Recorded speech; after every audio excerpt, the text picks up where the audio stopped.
So good evening, everyone, and thank you all for joining us tonight. We are here to discuss the project notification form filing for the White Stadium project, which was received by the BPDA on December 18th, 2023. We are offering Spanish, Cape Verdean Creole, and Haitian Creole interpretation for tonight's meeting. If you are using the interpretation services this evening, please use the interpretation icon at the bottom of your screen to select the appropriate language now. I will now ask first the Spanish interpreter, and then the Cape Verdean interpreter, and then the Haitian interpreter to read through the previous paragraph.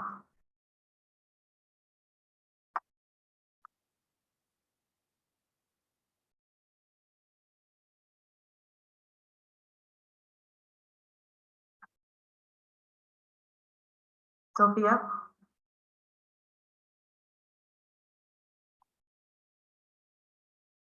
Oh, of course.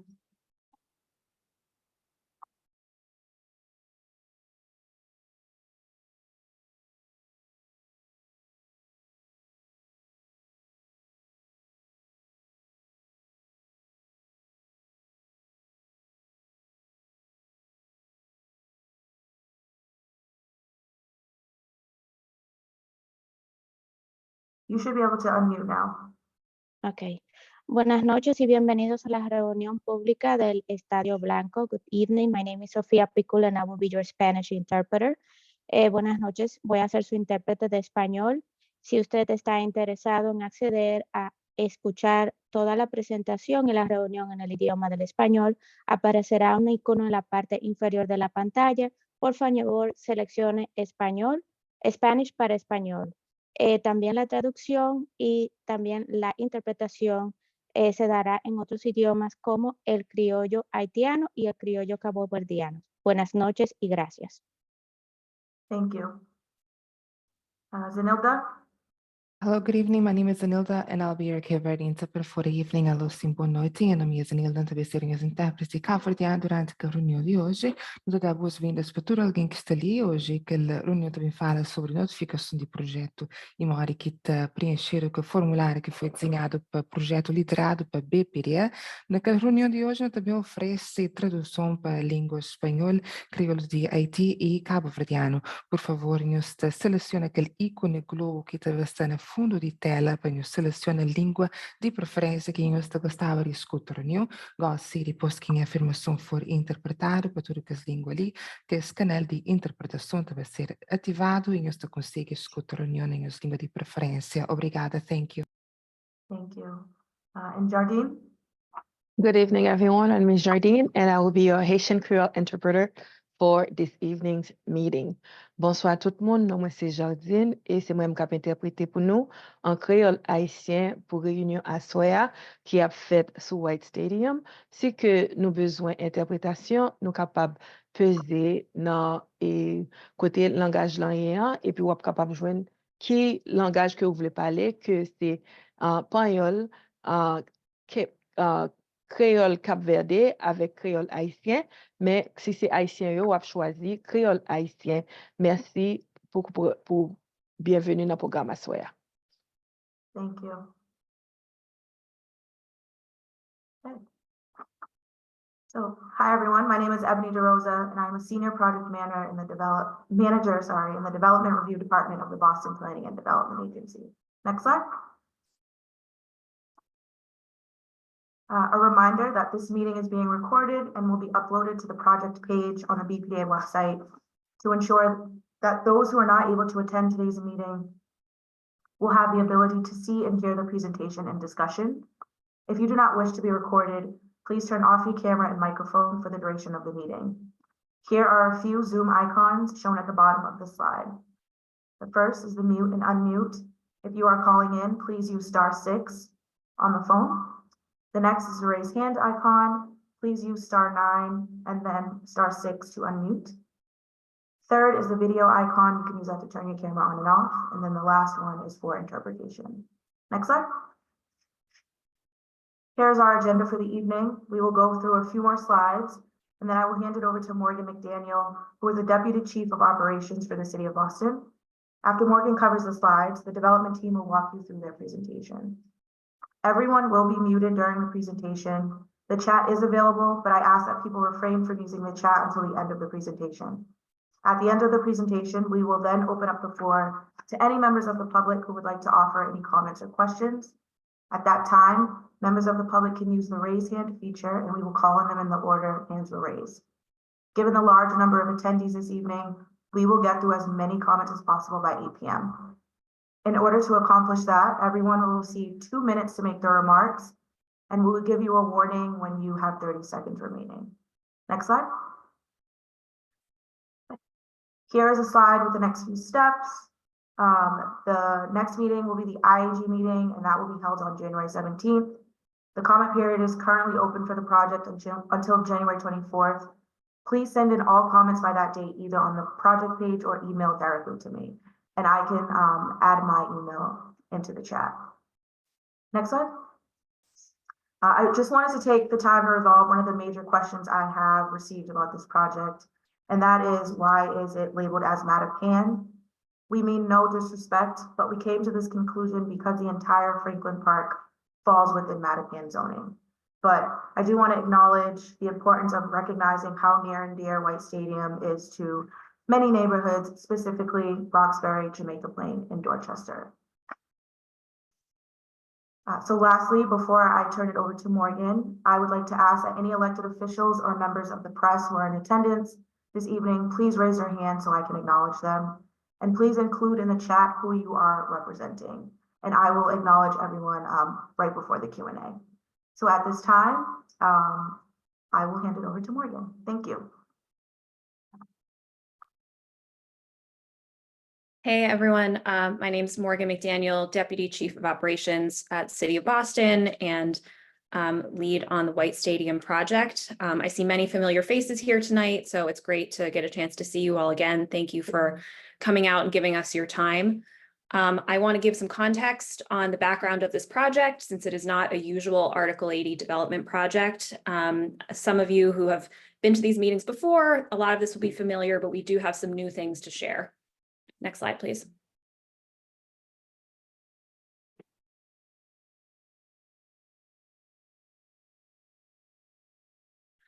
So for background, White Stadium, as you know, probably many of you know, was built in the 1940s. Unfortunately, it's fallen into significant disrepair since that time. Not only was one grandstand destroyed in a fire decades ago, but the field is in very poor condition, so much so that Boston Public Schools has to limit the number of teams that use it because they can't reliably schedule to have multiple teams use the field, as many as they would like.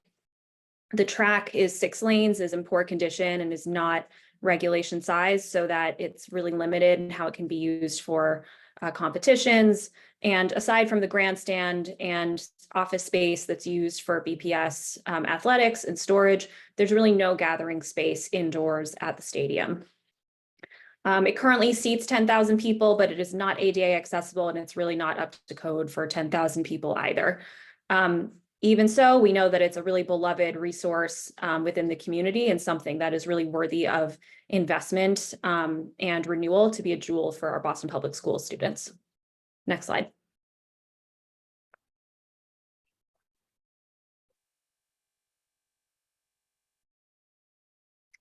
So our vision and what we're really here to advance and discuss as part of this project is restoring White Stadium as the treasure of BPS athletics. Over a year ago, Mayor Wu announced a commitment to transformative investment in White Stadium as part of the Green New Deal for BPS. We are so excited to be moving forward to a new White Stadium that is revitalized, reimagined, where we have the facilities that can be a true hub and a jewel of BPS athletics, a resource for the local community groups that love Para and los use, grupos comunitarios, love and use the stadium en with el estadio, state-of-the-art facilities. con las facilidades. Sorry, I'm hearing the Spanish interpretation. Sophia, can you Amen. just mute quickly, and then we'll resolve on Okay. the side. Thank you. Thanks. And the facilities that we really need to do what student athletics are really meant to do: build leadership skills, improve community health, improving wellness, benefit for long-term career and life readiness. Next slide. So this is a rendering of what we really hope to deliver for BPS. You see here on the top left side of your screen, En la our parte vision for superior de la pantalla. a new East grandstand.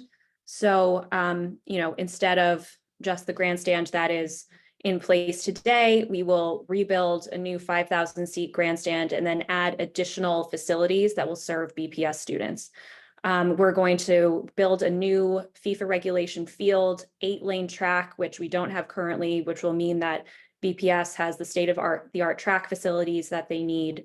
And then you can see sort of the wings coming off of the grandstand.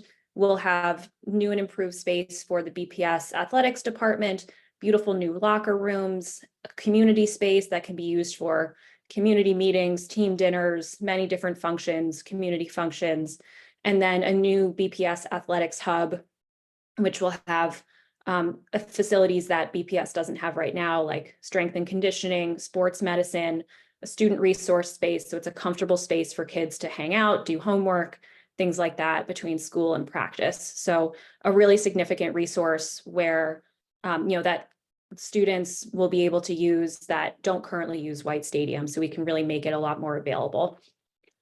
Next slide.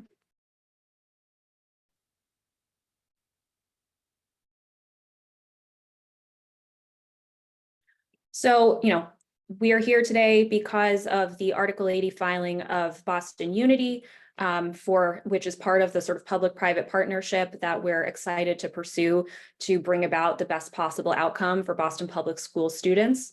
Because of this partnership, through this partnership, we're going to get a world-class stadium for BPS athletes and community groups to use, as well as a new professional women's soccer team that will play 20 games per year at White Stadium.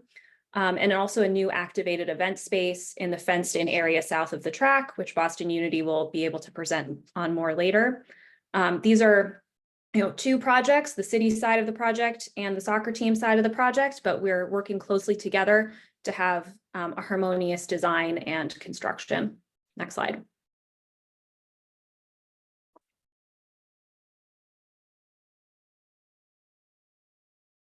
So I want to sort of clarify what that partnership looks like. You can see here a map of the site. There is in red the BPS property line. Everything we're talking about is within that property line. The city of Boston is going to be constructing the new grass field and 8-lane track and then rebuilding the East Grandstand. You saw the rendering earlier of, you know, what we hope that will look like. And then Boston Unity will be leasing the West Grandstand and renovating it to serve as their offices and home for a National Women's Soccer League team, and then constructing a multi-purpose activated space in that area south of the stadium that is indicated on the screen. So that sort of shows the division between the two sides of the project that will come together to make a whole. Next slide. So I wanted to address and make sure that we're absolutely clear with folks in the community that, you know, we've been hearing some concerns that, you know, that community groups, BPS students won't be able to use the stadium. That's absolutely untrue. Our North Star here is making sure that we are making the investment so that our students, our community members have a beautiful facility that they can take advantage of. So just wanted to show here a visual to help make it clear how much BPS is going to be using the stadium. This is just a sample calendar. Obviously, you know, we're looking at the soccer season beginning in 2026. That's in the future. We don't know exactly what the schedule is going to be, but give you a sense of what 20 games per year looks like. You can see in green, Boston Unity games, mostly on Saturdays. And then you can see that the vast majority of the time it's being used by Boston Public Schools for the many sports that it's used for right now, and hopefully even more. And then yellow is community events and purple is Boston Parks and Rec summer camp. Next slide.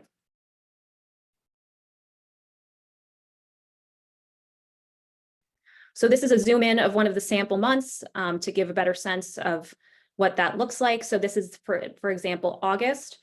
We have a few, sample dates for soccer games, but then we have in purple, Boston Parks and Rec summer camp, and then in red, summer conditioning, track and field, cheerleading, cross country, and BPS soccer getting started towards the end of the month. And then sample dates on the weekends for the Puerto Rican Festival and Caribbean Kitty Carnival. And Puerto Rican Festival is at the end of July, so that's why that's at the top of the calendar there. Next slide. And then this is another sample calendar for November. So I wanted to show what a slightly different part of the year looks like. You can see that, in the fall season, BPS has cheerleading, cross country, soccer games, and soccer practice. And then we anticipate, the soccer season ending in November. And we also have the BAA half marathon. For the one BPS sport that we're going to have to relocate for a part of the year will be football. There are 2 teams that play games at White Stadium, approximately 5 games each per year. And those games will be relocated to new locations that we are, working through identifying now, and are happy to answer questions on that later. But after the Boston Unity Soccer, the National Women's Soccer League season ends, we'll be really happy to have BPS football come back to White Stadium to play Thanksgiving games, end of season games, etc. Next slide. So I want to talk through sort of the timeline of how we've gotten to this point. This project began over a year ago with a programming study that the city's Public Facilities Department worked on with BPS to identify what BPS's athletic needs are. In April, we issued a request for proposals for a lease for a public-private partnership. We received the proposal from Boston Unity. Over the summer, we held a public presentation, and then an evaluation committee designated Boston Unity as the preferred proponent. Since that time, we've been community engagement to get feedback, and specifically presenting and discussing the major themes of feedback that we've heard from the community. So transportation, community benefits, supplier diversity. The meeting today is a bit of a checkpoint, right, to reflect on how the city and the soccer team have taken into account all the feedback we've heard until this point. And then in February, the next meeting that we're holding will be focusing on the city's investments in Franklin Park and how the stadium will be aligned with and interrelated with the park. Next slide.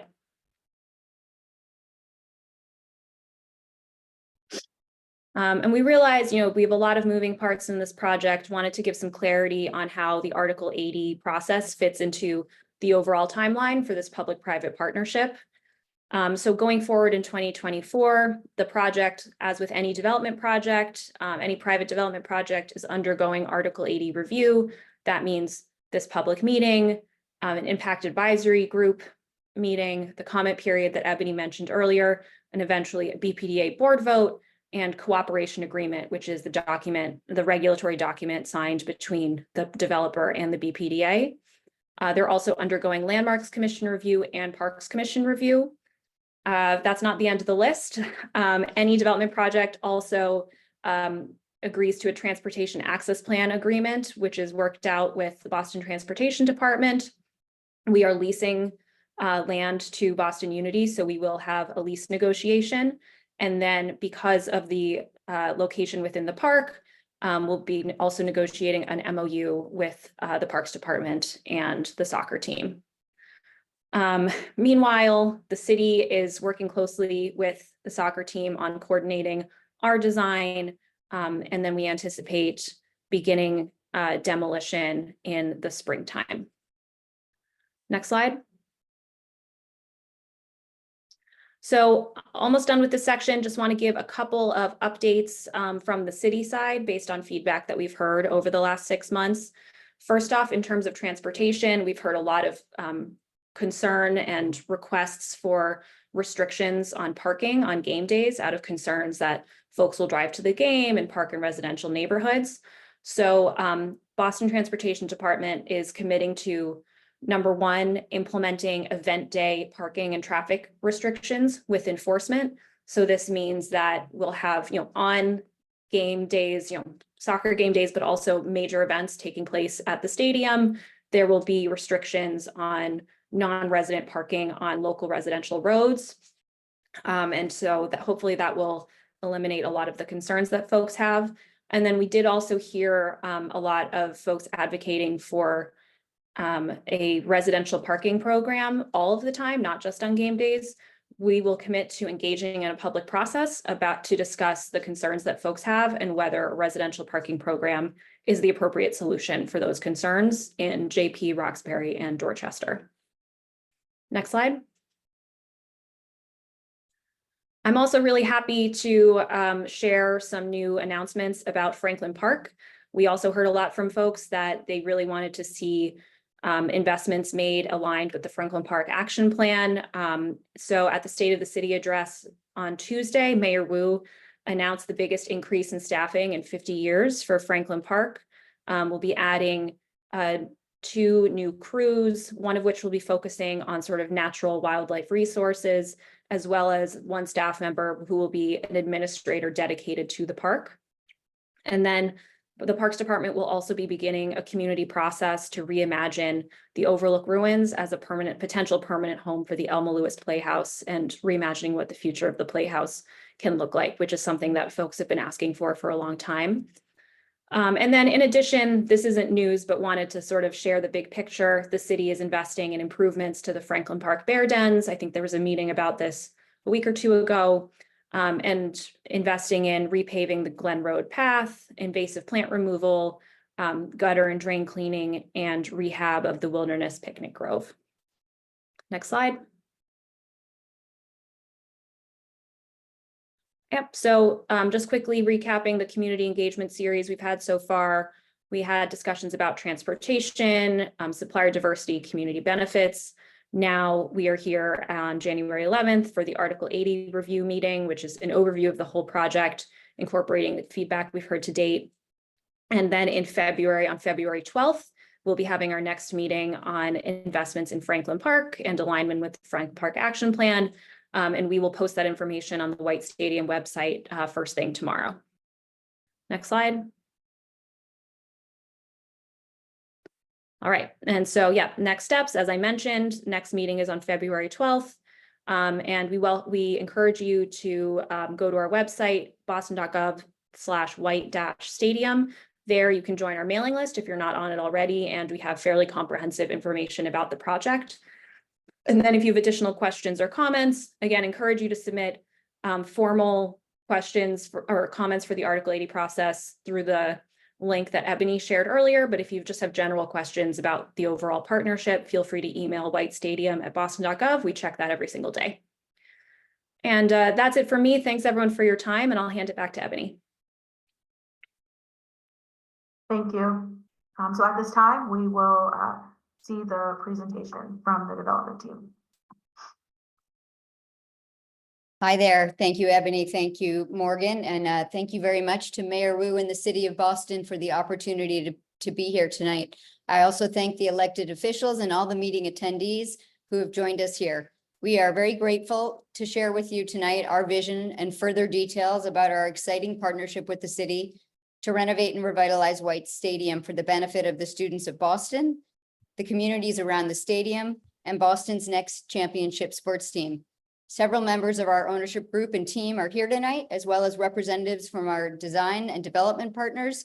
We're all here to present, answer questions, and listen to your input. I should note that the renderings of the full stadium in our slides tonight were done before Boston Public Schools and the city presented their latest design evolution. So they look a little different than what Morgan just showed you, and I just ask you to keep that in mind. Next slide. We're very excited about what this opportunity represents for the city of Boston. We envision a partnership with the city, the Boston Public Schools, Franklin Park, and the communities around the park that improves our neighborhoods by providing increased amenities in the park, new jobs focused on the local community, significant improvements physically and programmatically for our Boston school children, and a thoughtfully expanded community-oriented venue that can be enjoyed by all Bostonians. Next slide. This is our agenda, and I'm gonna lead off with an introduction to the project and to the people involved, and then I'm gonna turn it over to some of my partners. Next slide. I'm not sure actually if I led off and said my name, which is Jennifer Epstein, and I am leading this effort on behalf of Boston Unity Soccer Partners. This slide introduces the lead ownership group. We are a diverse female-managed ownership group where 40% of the invested capital was invested by investors of color, including both Black and Brown investors, and 95% by women. We share a strong. Jennifer, sorry, Yep. can you just slow down a little bit for the interpreters, please? I can, sorry about that. Thank you. It's okay. We share a strong belief that sports brings communities together and present a unique opportunity to forge connections across neighborhoods, race, gender, and economics. Sports brings together the athletes on the field and the fans in the stands, despite their different backgrounds, and unites them around a common purpose. White Stadium is also a connector of communities, and our hope is this stadium redevelopment project can serve as a catalyst for positive change. Next slide, please. I actually think we can keep moving forward, as Morgan did a great job already outlining the RFP framework. Morgan also talked already about the 20 days of Boston, of our NWSL team's use. I guess I'd like to emphasize that, BPS's use of White Stadium overall will be more, not less, than it currently is. It will be in better facilities, and I'd like to echo the mayor's excitement around the fact that our renovation of historic White Stadium will turn this venue into the first sports venue in the country that will co-house a pro sports team and a public school athletics program. By sharing in White Stadium, we will be able to develop internship programs, mentorship programs, scholarship programs with and for BPS students. It will be a great academic and empowering model. I should also note, again, Morgan highlighted our 20 days of use primarily between March and November, that White Stadium will not be our main training facility and will not be our main corporate headquarters. Those will be located elsewhere. So the vast majority of field time will remain with the schools. Next slide. The next two slides just outline our process of community engagement thus far. Since December 2022, we've been actively speaking with the community to familiarize ourselves with the priorities, concerns, and goals of the stakeholders. We've had over 50 meetings with many organizations and people connected to the park and the communities around it, and we have continued these efforts since July. This slide and the next list the many organizations we've met and continue to engage with. Our engagement with stakeholders to better inform the project continues.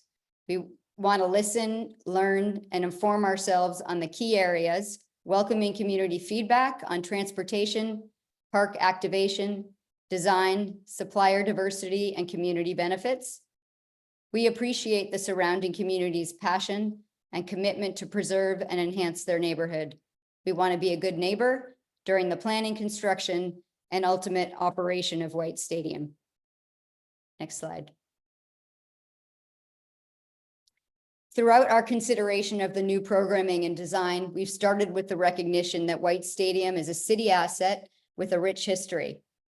It's been a real joy speaking with the community to hear the retelling of the storied athletic rivalries, epic concerts, community festivals, meaningful gatherings, and treasured day-to-day use and access. We appreciate the range of connection that this stadium has fostered, and we want to restore and highlight and build upon that legacy. To capture all of the history and stories of White Stadium, we are working with our design team at ways and thinking about ways to chronicle the years of great moments through art, design, and digital media. Next slide.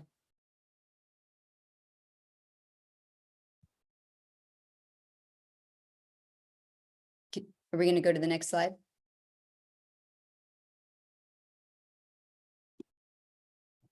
Sorry, technical. Okay. I wasn't sure if it was on my end or someone else's. Nope, you're good. I have a backup. Let me pull it up.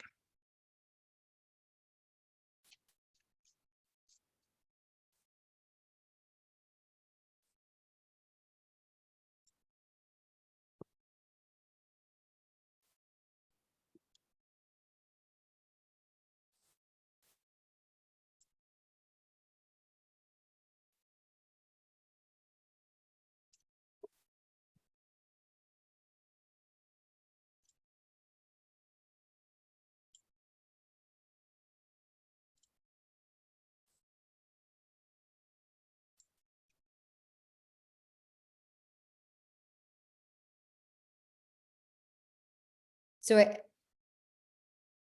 I'm going to turn the floor to Tamara Roy of Stantec to take over for me now in this point in the presentation. Thank you.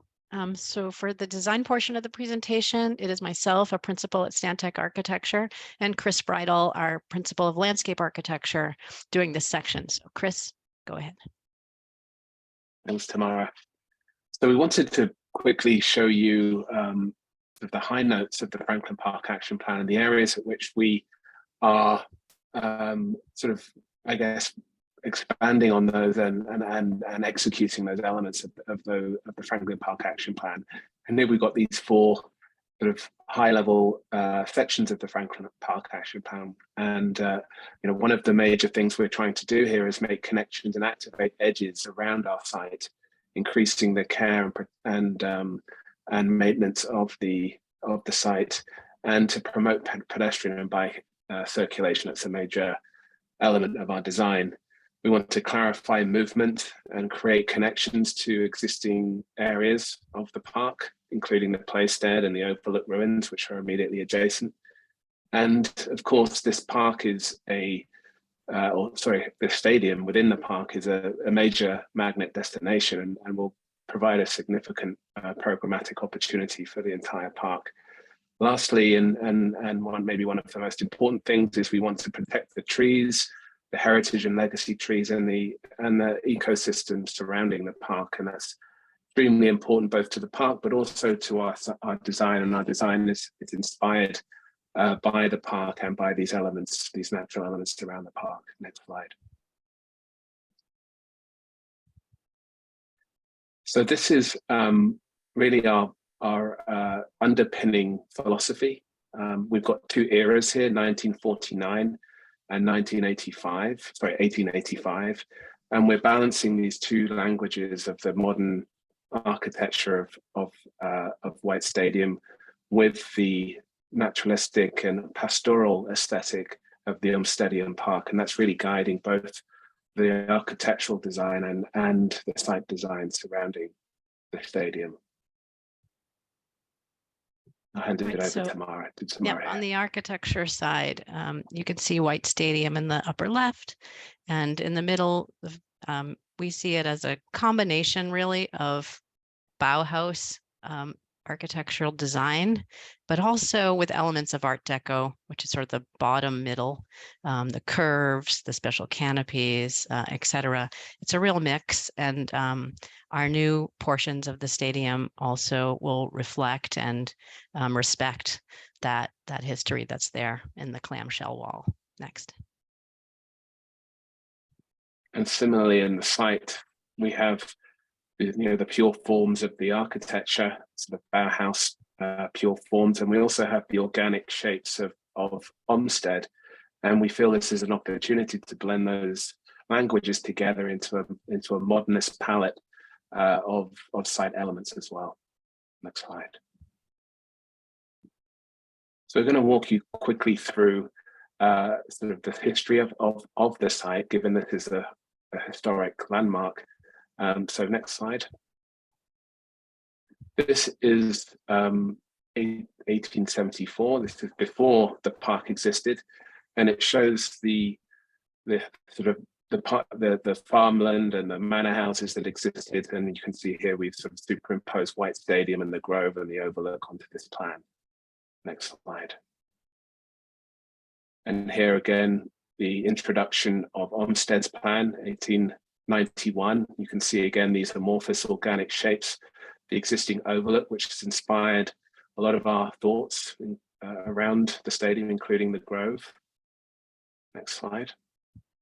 We wanted to also sort of, I guess, re-emphasize the fact that this site is still in concert with Olmsted's original thoughts about this being a place for schools, sports, for ceremonies, exhibitions, and to draw crowds. So what we're doing, we think, is in concert with the original intent of Olmsted.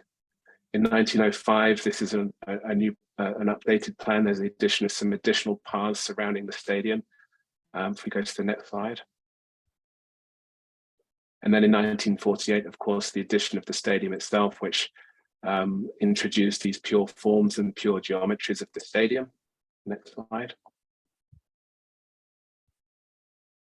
And today, a current plan showing the overlook, the existing playstead, and our design is, you can see there in black lines, has been superimposed over the existing area south of the White Stadium.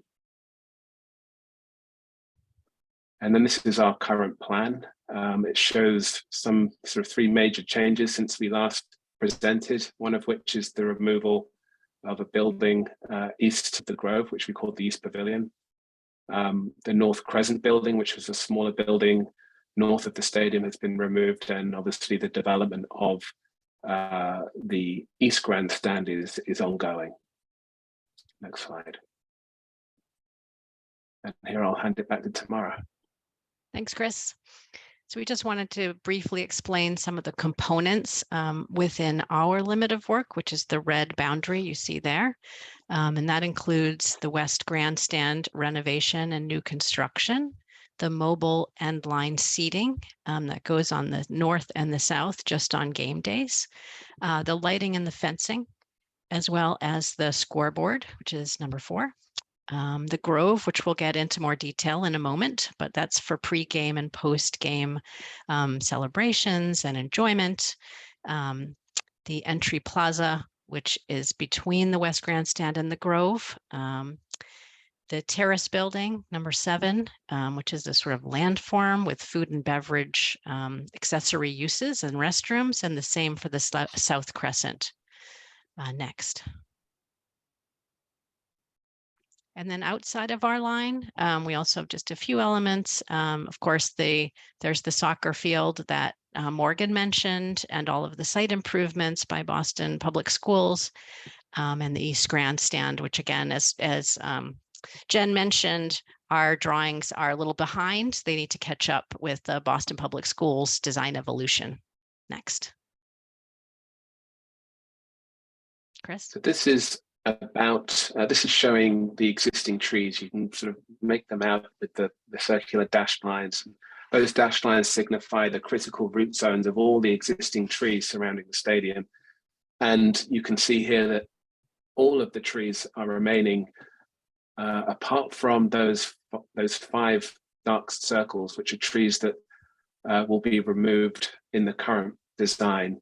The smaller trees immediately adjacent to the West Grandstand are much smaller evergreen trees that we believe don't provide much contribution to the site. That larger tree that you can see at the top left there is a Norway maple, which is an invasive species and often removed because they preclude the sort of establishment of more mature native trees, which are the trees we would like to promote in the success of this design. Next slide. This plan shows the two different colors. The existing paths are shown in the magenta color, and new paths are shown in this sort of yellow mustard color. And we are increasing the amount of hardscape, but that is in order to make sure that pedestrians can safely navigate into and out of the stadium. And so we're increasing widths accordingly to ensure that safety and safe passage and egress of pedestrians. Also to ensure that we have enough space inside the Grove for activities, food trucks, people to gather and for celebrations to to occur. So that's really the main reasons for expansion of the hardscape. Next slide.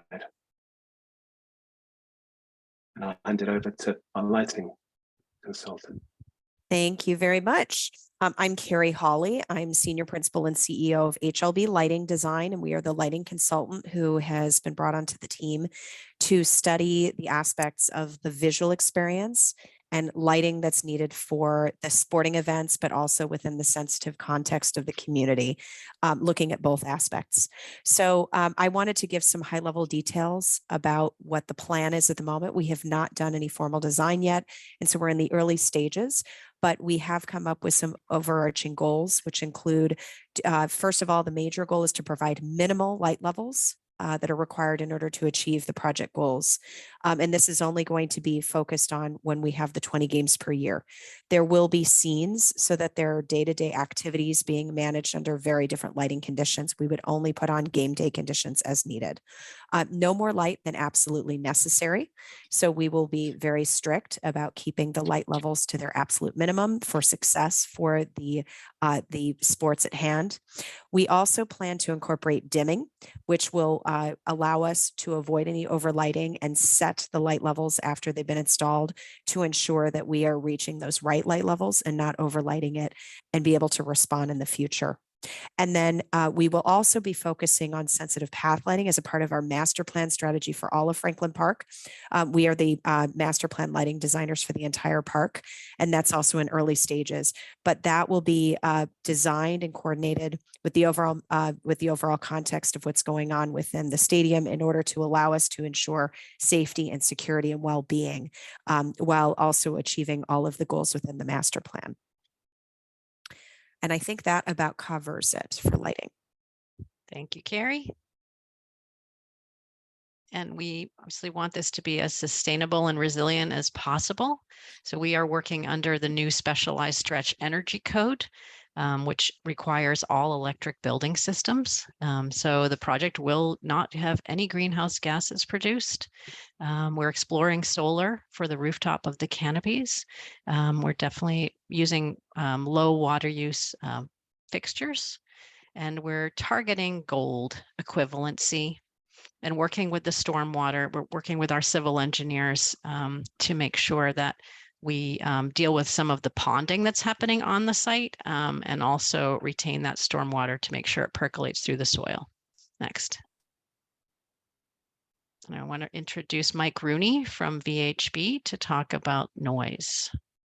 Good evening. As mentioned, my name is Mike Rooney from VHB. I'm going to discuss the project noise impacts. So the most significant change to the stadium usage is the introduction of the Boston Unity soccer team. So we are focusing on Boston Unity game days, and in particular, noise generated by the crowd and noise from the sound system. The sound of the crowd, especially during key moments like goals, can abruptly fluctuate from quiet to enthusiastic cheering. So due to the spontaneous nature of noise, it is not feasible to directly control the crowd noise. However, there are ways in which we are mitigating and minimizing this noise. As previously mentioned, the proposed schedule is limited to approximately 20 game days per year between March and November, primarily during weekend afternoons and evenings to help minimize any late night noise. With this limited schedule, there will be no sustained adverse impacts on surrounding noise sensitive areas. The sound system will be designed in order to provide clear communication to attendees while minimizing excessive noise spillover into surrounding areas. The design will ensure that noise from the sound system is in alignment with the Massachusetts noise policy and the City of Boston's noise ordinance, aiming to ensure noise levels remain within acceptable limits. There are ways we plan to minimize noise from the sound system. The first is with volume control. We plan to implement controls on volume levels and will monitor these in real time during events. The second is by utilizing directional speakers to focus sound within the stadium. This will help minimize breakout into the surrounding areas. More information on noise can be found in our project notification form. Thank you. Thanks, Mike. I want to be conscious of the time. We're going to hand it over to Bill Caravori. I think we have to really move along here. Bill?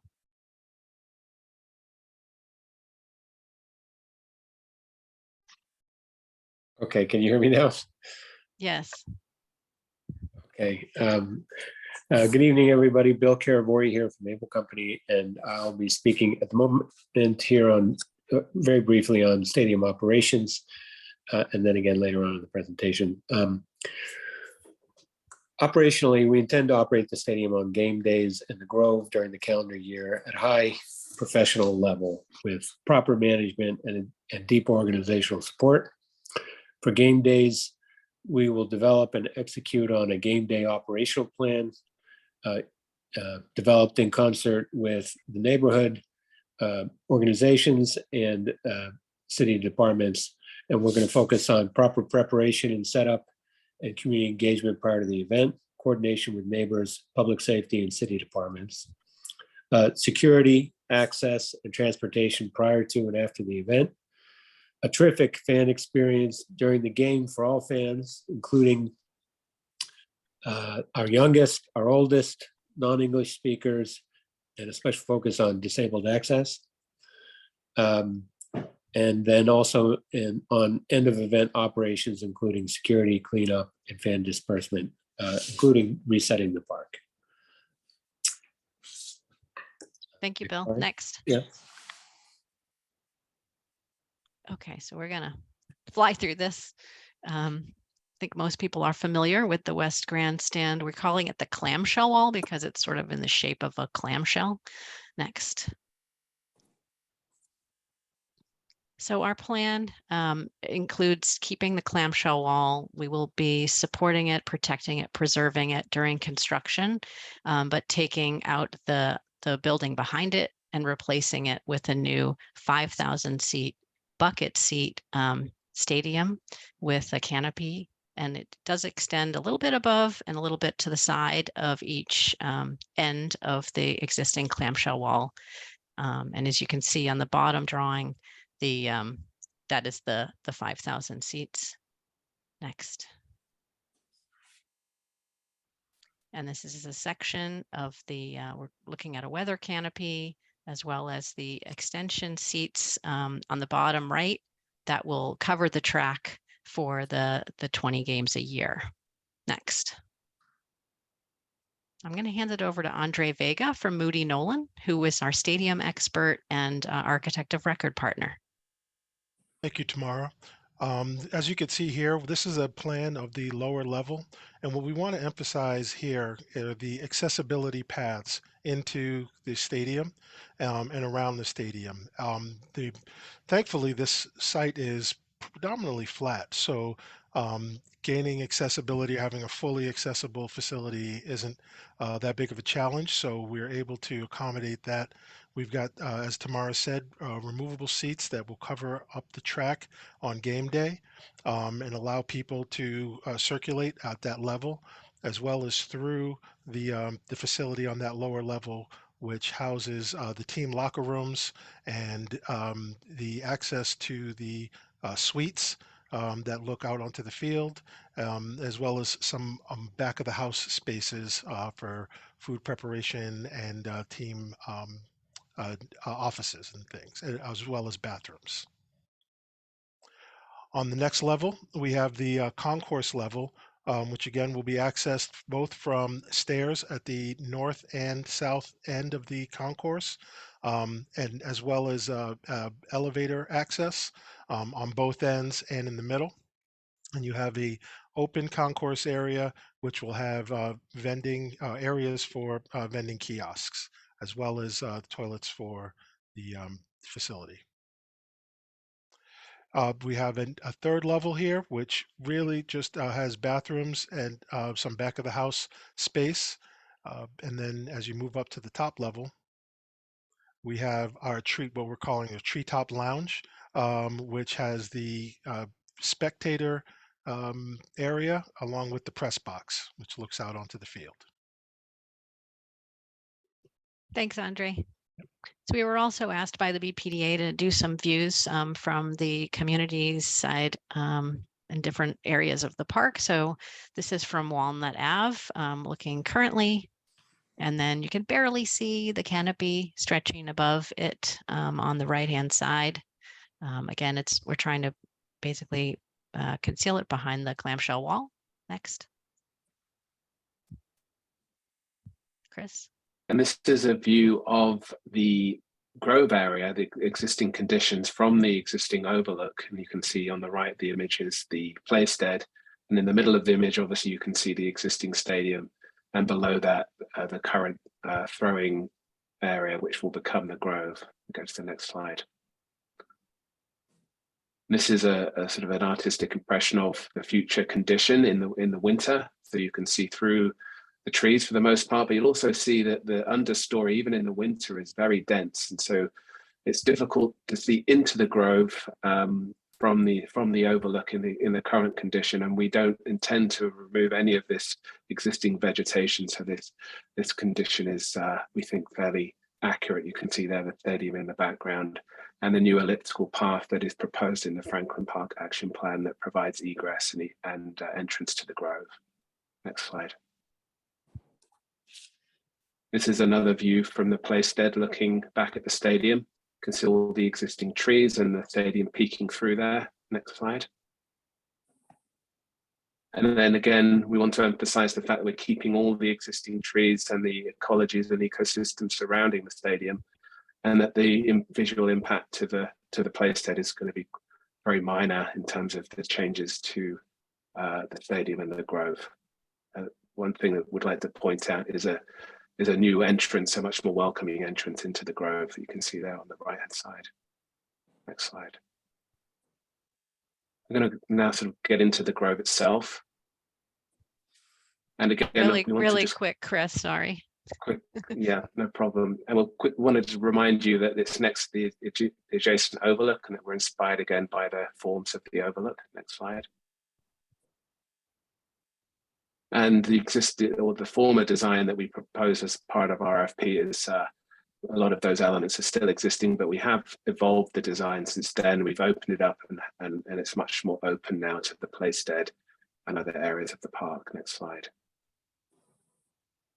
There's events obviously planned for the Grove and lots of different community events, both in the winter and the summer, and festivals for the stadium itself and the Grove. Next slide. And then this is an aerial of the Grove showing the proposed fence lines, the central lawn, which will be a hybrid lawn, the horseshoe, which will have space for food trucks and various other events, and then the two proposed buildings, the terrace building and the South Crescent building. Terrace buildings intended to be organic and amorphous, inspired by the Olmstedian forms and aesthetics, and then the South Crescent building is inspired by the forms and materiality of the stadium. Next slide. Again, showing those three elements in plan. Next slide. And showing a existing condition of within the Grove space, the existing throw area, and you can see lots of all the existing trees surrounding the stadium. Next slide. And in a similar vantage point, showing the proposed condition with all those existing trees still remaining, the terrace building sort of shrouded by the existing trees, and you can see the stadium there on the right, and hopefully a place for evening activities as well as daytime activities. Next slide. And new trees being added as well. That's right. We want to quickly show you the park palette. On the left is an existing palette that we're inspired by and we'll be using as part of our site design. And then on the right, a proposed palette, which is again inspired by the modernist design of the stadium, and we think is helping to blend these two aesthetics together of the modernist stadium and the historic park. Next slide. I'm going to hand it over to HSH. Good evening, everyone. Brian Bizel from Howard Stein Hudson. We've presented a few times to the public meeting before this BPDA process. We had a public meeting, an in-person meeting at the golf course in the fall, and then in a couple of weeks before that, we had a virtual meeting as well. So really, I'm just going to present mostly the updates since then, but these first two slides, just to make sure if anyone hasn't been been involved in the meetings before. And sorry, obviously transportation, Howard Stein Hudson with a transportation consultant. So the main takeaways from transportation is that there'll be no parking on site. We will have satellite parking areas for people that want to drive, and then there will be shuttles from those satellite parking areas. And then this slide is showing, we're also going to have shuttles from the orange line, right? So this slide is showing the shuttles from the Jackson Square station along Center Street, right? So there's an existing bus facility there, and then the shuttles would be able to use the BRT lanes on Columbus Ave and come and go to the stadium that way. Next slide. And then likewise, we're also proposing a shuttle from Forest Hill Station as well. And this one would come in from the Arborway as part of those previous presentations. And you can see Green Strait's labeled on here. Obviously, there's also Stony Brook in between here and Jackson Square. We essentially counted out those two stations just because the travel routes between the two of them aren't conducive for the buses to be running on streets like Peter Parley Road and Glen Road and Green Street. So, we had presented it back in the fall as options, but even in those presentations, we said they're not really viable. We've determined that, figured that out on our own, but the public response that we got also agree with that, right? So the plan now is for shuttles from Forest Hills and Jackson Square. Next slide, please. So then again, the majority of these slides are the changes since we presented before, and honestly, since the transportation study was done in the PNF that was submitted. So the first big one is that there'll be no TNC vehicles within the park, and we'll go into more detail of these in a second. And then another huge change is that the Seaver Street exit, which was part of the Franklin Park Action Plan, will remain closed as part of this project. So what you're seeing in the lower right is the old circulation plan that we were using for on-site, and that is no longer viable and what we're proceeding with now. But we welcome feedback, and we're listening, and there'll be a February 12th meeting for focus on Franklin Park, so where a lot of this can be discussed in more detail. Brian, can you just explain briefly what TNC stands for? Sure. So TNC is your Uber and Lyft, right? It's transportation network companies. So the proposal right now, and this is what we've been directed to do by the city of Boston, is to use as an existing parking lot on Seaver Street, which you can see here under the blue line. That will be used for TNC so that they're not on Walnut Ave and they're not within the neighborhood streets. We will do this with geofencing so that they can only get picked up and dropped off there near the stadium. And then the other point for TNC, and this is very beneficial for pickups after the game, is that we're going to implore the first in, first out, which is instead of someone calling for one car and matching up with that one car, you go to the area shown here, and it's basically the first car that comes in goes with the first people that are waiting for a car. So very similar to the way the taxi stands work at Logan Airport, where you get online and the taxis just come from the waiting lot there. It will be similar to that, and you don't have to find your one driver with your one passenger, right? It's a much more streamlined operation. Next slide. So again, not having these lines that we're going to show on the next two slides are only for the shuttles that we will be running. There'll be no private vehicles going into the park as part of our game day operations. And what this is showing is the one on the left side is the route to and from Forest Hills, and using the existing parking lot that is, as I like to think of it, is behind the second green and the third tee box across the street there. And then there also could be satellite parking routes shuttles that are using this route. And then likewise on the right side, we'll have satellite parking east of the stadium, in places along near 93, and they'll be coming in and going out along Blue Hill Avenue. There's also been discussions with running shuttles from the Red Line, Fields Corner, and then potentially even the Fairmont line, or hopefully if the Fairmont line becomes the Indigo line, as has been planned for a long time, there'd be even more rapid service there. So, we have more options to run more shuttles, and the idea is to really promote people using the T and make it as beneficial as possible to use the T so that they're not incentivized to drive. Next slide. And so here is the route as we showed, from Jackson Square, coming in and down Columbus Avenue. So we were showing this as coming in from Walnut and then exiting to Seaver Street, but that is not what the city has directed us to do. So we are going to have to make some geometrical changes at Walnut Avenue, right? The exit that we're showing currently is just a pedestrian corridor. So we'll have to change the ADA ramp that's there. We'll move some bollards around, but it's minimal work that we can do.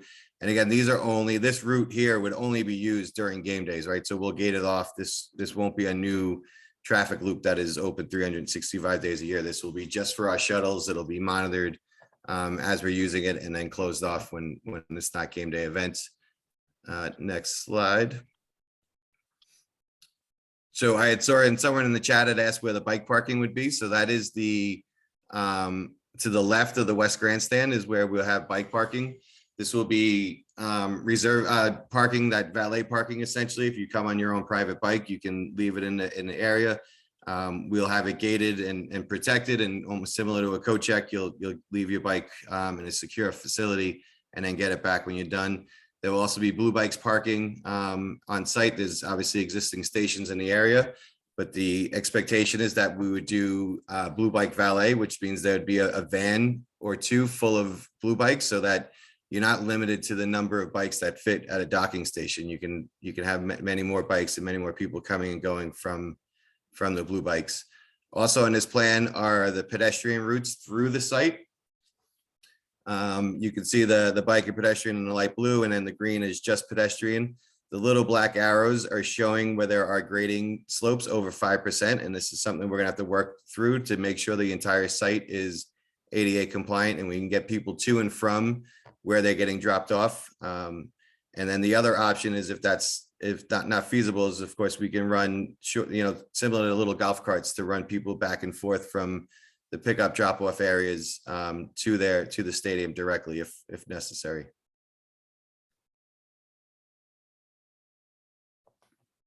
Oh, and then one more before we go, and you can leave this slide up. So I saw in the chat requests for resident permit parking, and when we met in the fall, the city was not in a position to commit to that, but they have committed to doing resident permit parking signage during game day events and during the game days, the events themselves.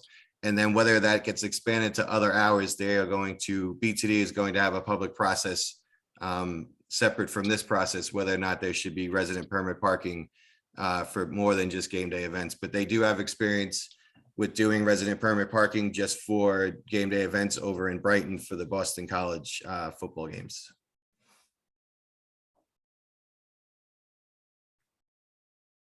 That is it for me.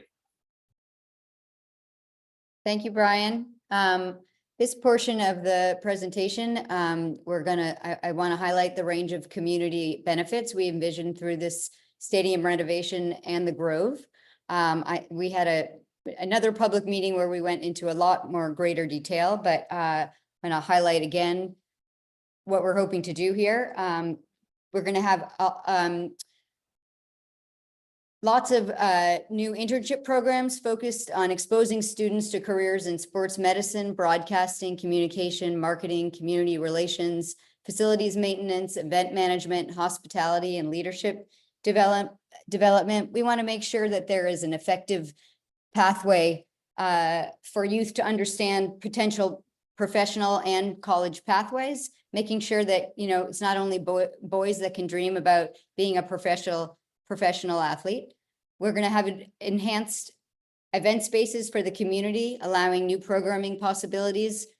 We're going to promote the neighborhood on game days and beyond. We're going to spotlight 40+ businesses and organizations with each game during the season. We're going to increase public safety with new lighting and security. Next slide, please. In addition to our lease payments to the city for the use of Weiss Stadium and the Grove, we intend to create a Boston Unity Community Fund. We will contribute $500,000 into the fund each year of our expected lease, which will total $5 million over a 10-year period, primarily for the benefit of the communities around the park.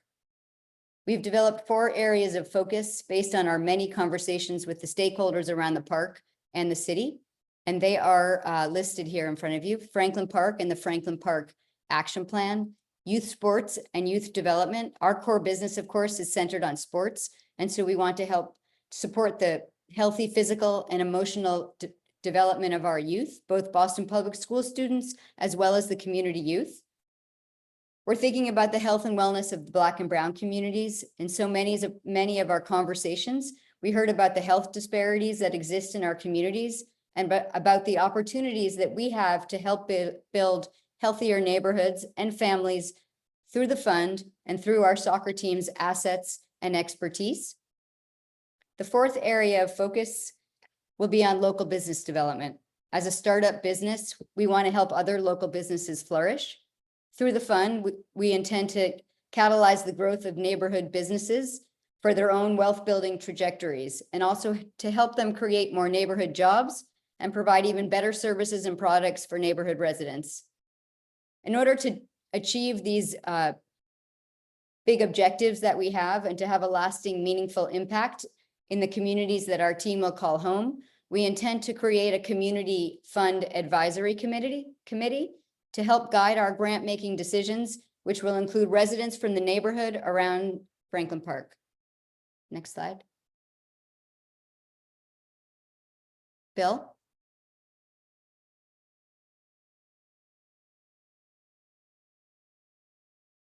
Bill, are you? Yep, no, sorry, I'm here. Thanks. I keep having to forget to turning off the mute. You see a range of economic benefits on the page here, but I would like to focus on two aspects, new jobs and supplier diversity for the project. One of our overarching goals here at Boston Unity Soccer Partners is to partner with the local community as much as possible for our needs. We anticipate that our portion of the project will lead to 500 construction jobs and over 300 permanent jobs. We intend to contract with an employee to a 50% threshold for minority, women, and veteran-owned businesses, with a special emphasis on local companies and people from the neighborhoods around the park. We will work to achieve this commitment in all three phases of the project, including design, planning, and permitting, which we are in now, construction, which will begin in the summer and early fall of 2024, and stadium operations, which will begin with the opening of the pro soccer season in spring of 26. We've developed a 4-step plan to achieve this goal, including reporting and transparency to track and report out on our progress. We'll provide multiple avenues for engagement and recruitment, sourcing, mentoring, and support to develop individuals and businesses to be able to meet the needs of the project and benefit the community. We continue to foster our relationships with the community groups, business associations, and government agencies that we'll partner with to meet these goals.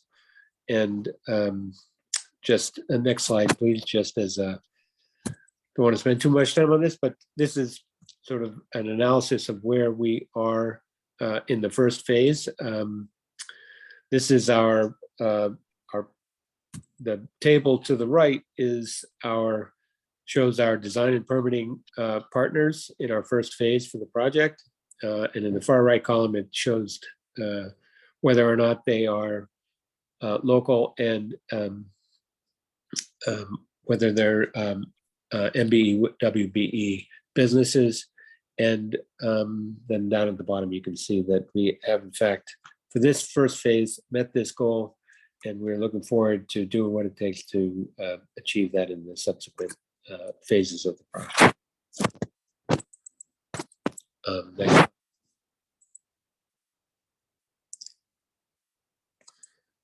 And I'm not sure what we're going to say about this very awesome picture about it showing the community section, during a game day. So I'm going to pass this on to back to Tamara, I guess. Yeah, keep going. We're going to move on to the Nope, next. Jen, that's it. That is it. Take us home. Next. That is literally it. That's the last slide. That was the last slide. Okay, great. Well, I know this has been a long presentation. I know we want time for some question and answers, but we had a lot of what I hope will feel like exciting developments to share about this project. This marks a moment of time in our planning, and we look forward to continuing to develop our ideas with your help, engagement, and support. The transformation of the stadium into a world-class sports facility presents an incredible opportunity for BPS student athletes, the communities around the park, and our soccer club. We're building our team for Boston and the diverse communities represented here, and we thank the city for its leadership. Working together with the city and members of the community, we aspire to deliver a reimagined White Stadium that enhances our city and contributes positively to the vibrancy and activation of beloved Franklin Park. Thank you again for listening to us, and I'll turn it back to Ebony, who can help assist with our question and answer period. Thank you very much. Thank you, Jen. So at this time, before I open up the floor to the public for comments and questions, I would like to acknowledge elected officials and members of the press. So in attendance tonight from elected officials, we have Cindy from Council President Ruthie's office. We have Councilor Worrell in attendance, Councilor Weber from District 6, Juwan Skeen, who was a candidate for Mass Senate for Suffolk. We have Joshua Champagne from Councilor Tanya's office and Rachel from Senator Miranda's office. I believe I also saw JC from Senator Collins' office. In attendance from the press, we have Richard Heath from the Boston Bulletin and Seth Daniel from the Dorchester Reporter. So at this time, I will call on folks that have raised their hands. I just want to emphasize again that everyone will get 2 minutes to make their comment, and you will be given a 30-second warning. So, Richard, I see that your hand is raised. Would you like to make a comment?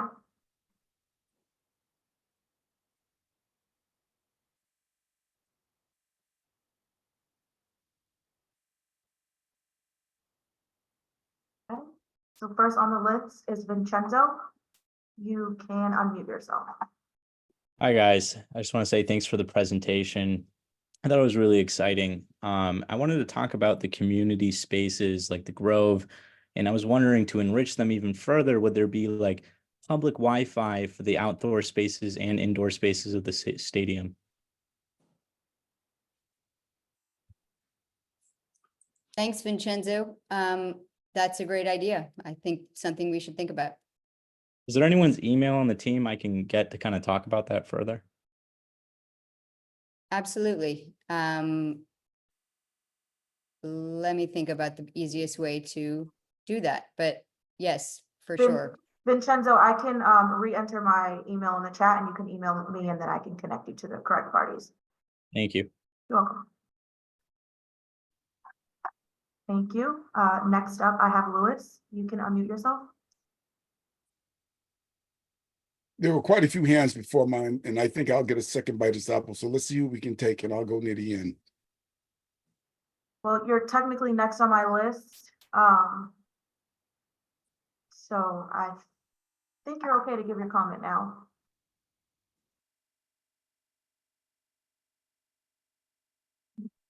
Okay. Next up is Marty. Okay, well, thank you for the presentation. I'm getting messages on my screen here. Thank you for the presentation. I have to say that just in general, I agree with everyone who is saying that this would be a wonderful stadium somewhere, but not in Franklin Park. My specific question is about sort of the numbers in terms of attendance at a game. As I understand it, you're looking at a capacity of about 10,000 people. And even if, and I think this is very optimistic, but even if 80% of those people come by public transportation, which I suspect is highly unlikely, you still are looking at maybe, 1,500 to 2,000 cars. And you keep saying you're going to have satellite parking areas. I would like to know exactly where those satellite parking areas are, because to be honest, I can't think of anywhere south of downtown that could handle that kind of capacity. Can you respond to that, please?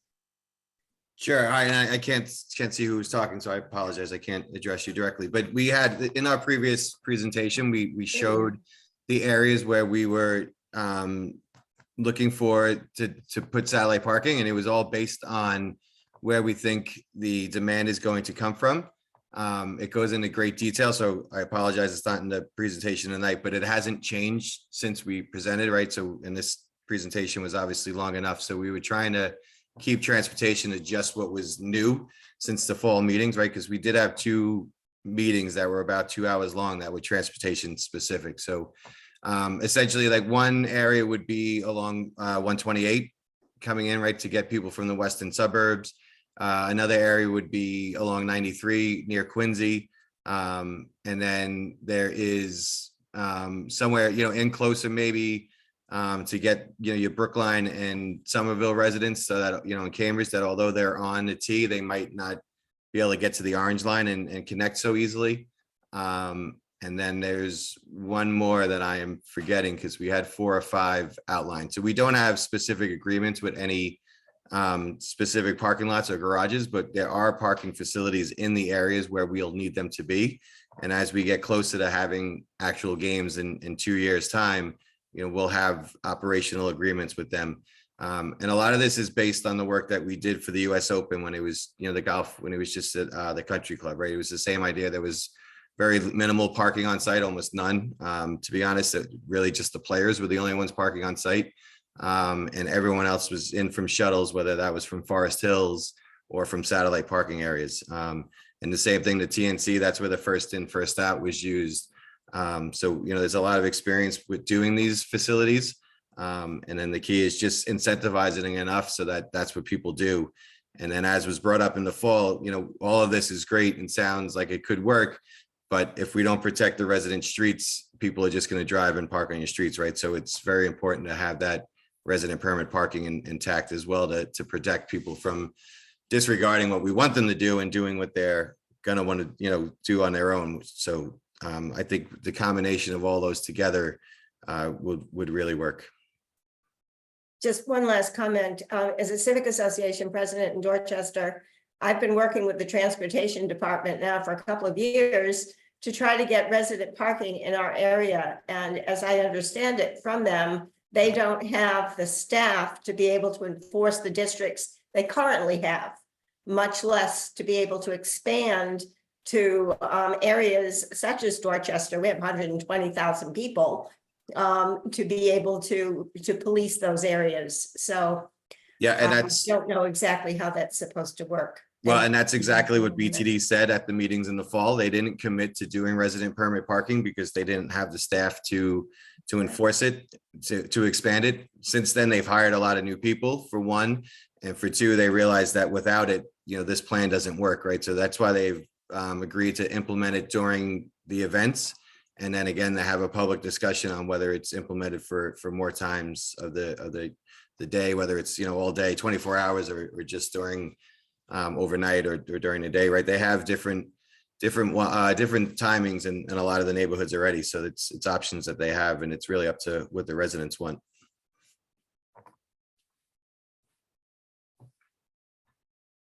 Thank you. I do want to acknowledge that we also have Rep. Holmes in attendance tonight. So Kristen, you are next on my list. You can unmute yourself.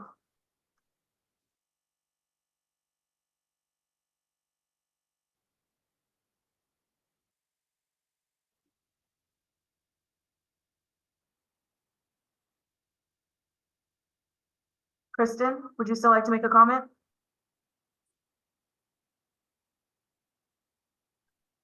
Okay, next up is Dana. Hi there. I'm Dana Ross. I'm the director of the Bionic Project, which is a nonprofit in Cambridge that teaches about disability and adaptive sports in schools. And we are here to advocate for not only a fully accessible stadium, but a fully inclusive fan experience. And I really wanted to highlight what Jennifer said about how sports bring together not only players on the field, but also fans in the stands. And sports are one of the most powerful community experiences that we can have. But often when a stadium is ADA compliant, it's not actually welcoming people with disabilities, and it's not actually giving people with disabilities a truly inclusive and joyful fan experience. So I just wanted to sort of offer some ideas to the architects and to the investors, or just offer up the Bionic project as a consulting organization. Again, we employ adaptive athletes who are actually the captains of the US amputee soccer team. And so we have lots of experiences with soccer in stadiums, player experiences, fan experiences for people using wheelchairs, amputees that navigate on crutches, people with low vision, people with low hearing. And so I would love to talk more with the architects and the investors about how everybody can feel not only like they can enter the stadium, but that they can enjoy the game. Thank you, Dana. We'd be really happy to talk with you more. Great. Thank you for speaking out. Can I share my email, or I can get in touch with you through Ebony? Yes, please. Okay, great. Thank you. Thank you, Dana. Look forward to getting your input. Thank you very much. Great, thank you. I'm just gonna quickly circle back to Kristen. You should be able to unmute yourself.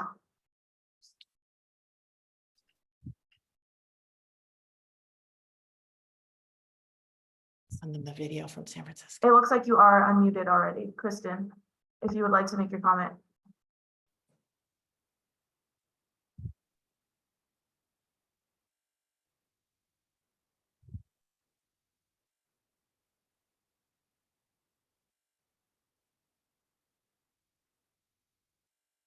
Ricky, you are next on my list. You can unmute yourself.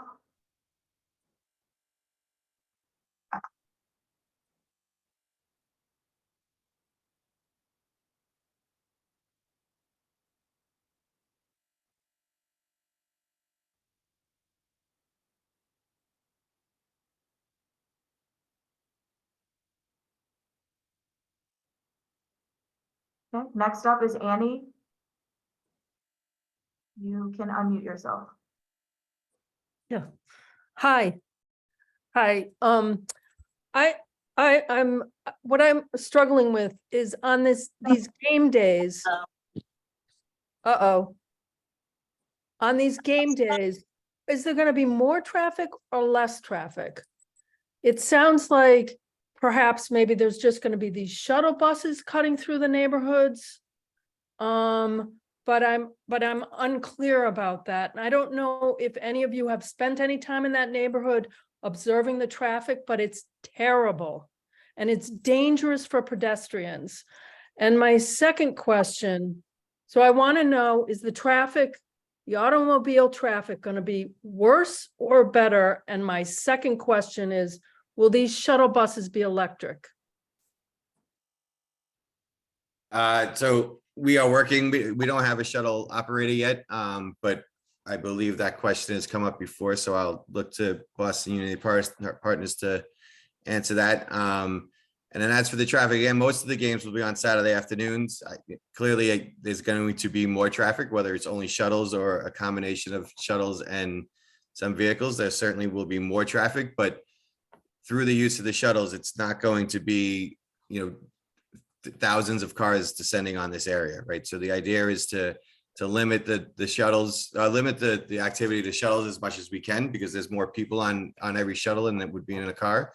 And if I don't have the numbers in front of me, but if you are a numbers person and you want to get into, all the mode shares and how many vehicles we think would be there, all that information is in the transportation study that's in the PNF. And again, I would just say, if you look at the PNF, just please remember that since that was submitted, the city has given us direction, which we showed today on the new routes and what would be allowed, right? So in the PNF, we had TNCs going into the park and shuttle routes slightly different than what we're showing tonight, but the volumes are the same. The only thing that has changed is the other routes.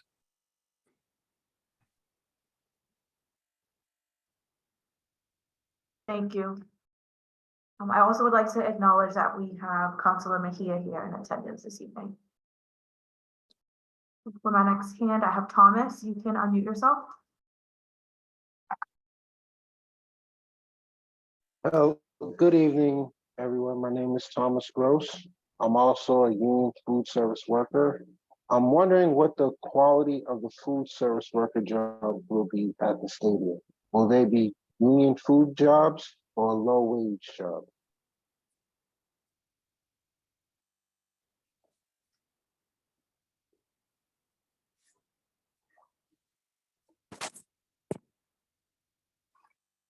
Bill or Jen, would you like to take that? Yeah, I'll go ahead and answer that. So we are looking at that now, and I know that this has been, I think we have been reached out to by the Food Service Worker Union, and we are talking to them about that. We are also wanting to make sure that we are able to meet our goal of local vendors and local hiring, and so we don't quite have that plan yet. And we're trying to see if we can make sure that these two agendas are simpatico and can both be met.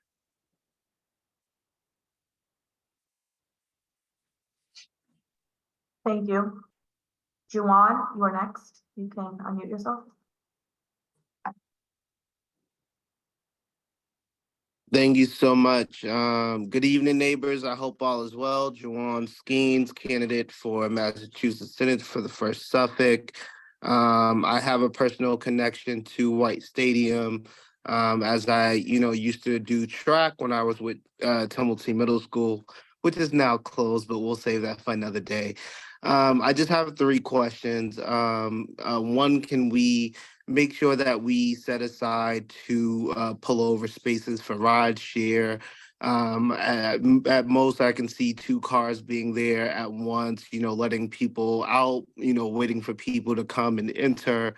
And I think that will alleviate some of the traffic on the street. I'm very in supportive of the residential parking idea, or any way that we can come up with ways so the flow over is not spilling over onto the connecting streets. And then the other 2 questions that I have in relation were in regards to the current teams that occupy the land. What is the outreach plan for bringing them into these discussions? Yeah, and what are their thoughts on this project? Thank you.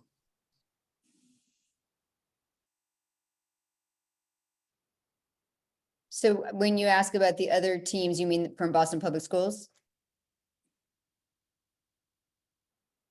Yeah, Jennifer, I can take the question about Boston Public Schools and engagement there. We've been very fortunate to be partnering very closely with our colleagues over at BPS Athletics. We've been engaging with BPS coaches and student athletes probably for about a year now, as as the Public Facilities Department has undertaken the programming study to identify, what do we want to see for the East Grandstand for the new BPS Athletics Hub. So, that program that we discussed earlier really came out of those meetings. We've been following up now that, we've advanced in the project and are farther along in the design, and are planning a meeting for BPS student athletes in the next few weeks to give them an update on where we are in the project, so that they know what to expect. And I think the other question was about Uber and Lyft drop-off, so I'll hand that back to Boston Unity.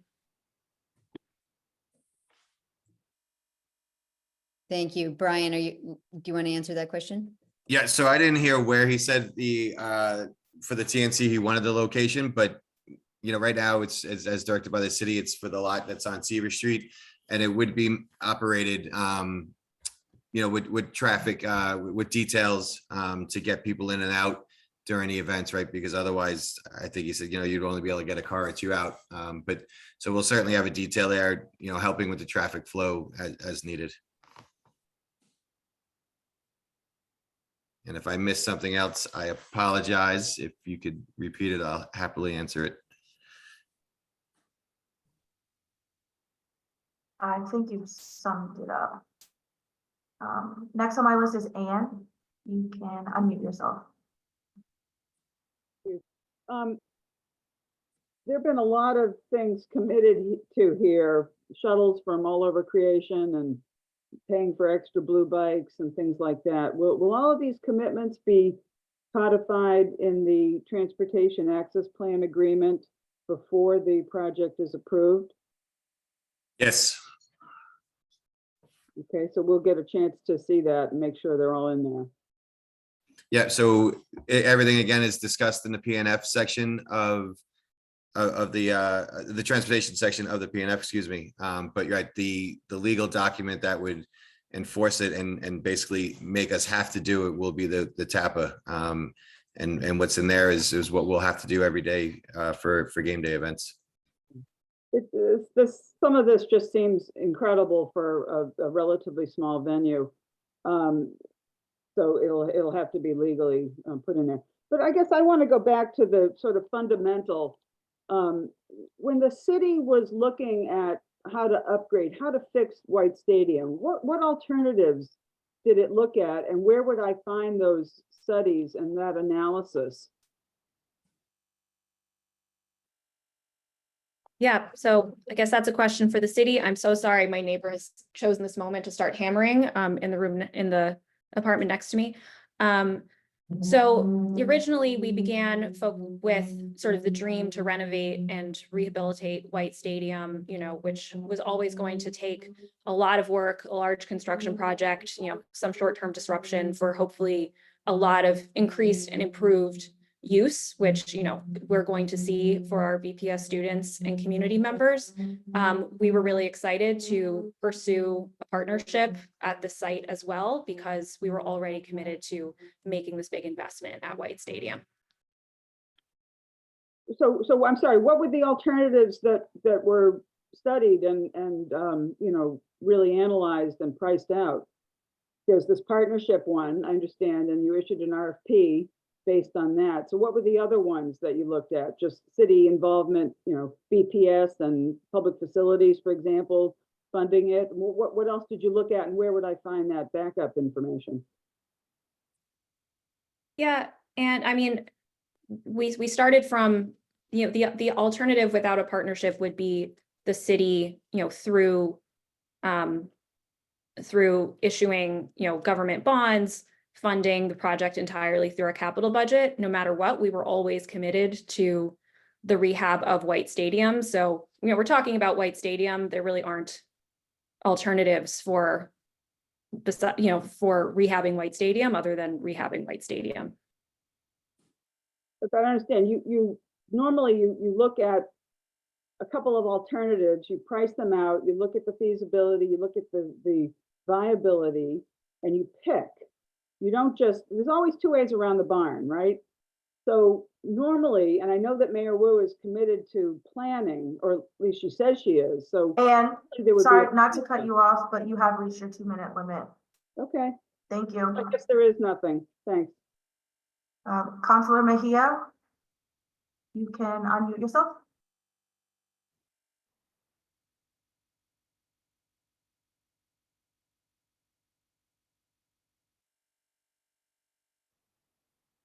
Community meeting. Hi. Did you ask me to go off mute? I'm sorry, I had a call coming in, so Yes. I put my hand up. So sorry. It's okay. So I just wanted to acknowledge the number of people that are here and how important it is for us to understand how this issue is going to impact the whole community. So I just love to see the level of engagement. And this is what it looks like when we really create space for community to be heard. And I'm so glad that the community has shown up to do just that. My question is, you know, I don't live in the immediate area. I am a citywide counselor. So I represent everyone who is on the Zoom. And so I answer to them. I'm just curious about kind of process. I'm always curious about what and how is the information that you're hearing here and the concerns that you're hearing here going to influence decisions that get made in the ultimate kind of like the final decisions and all of that. So if you could just provide some context in terms of like people's participation and what that return on their time and their investment about what they're sharing here, how that's going to manifest. And then I've heard in several different spaces around the conversation around that I believe the city is and BPS has the higher percentage of the financial investment as opposed to some of the other dollars.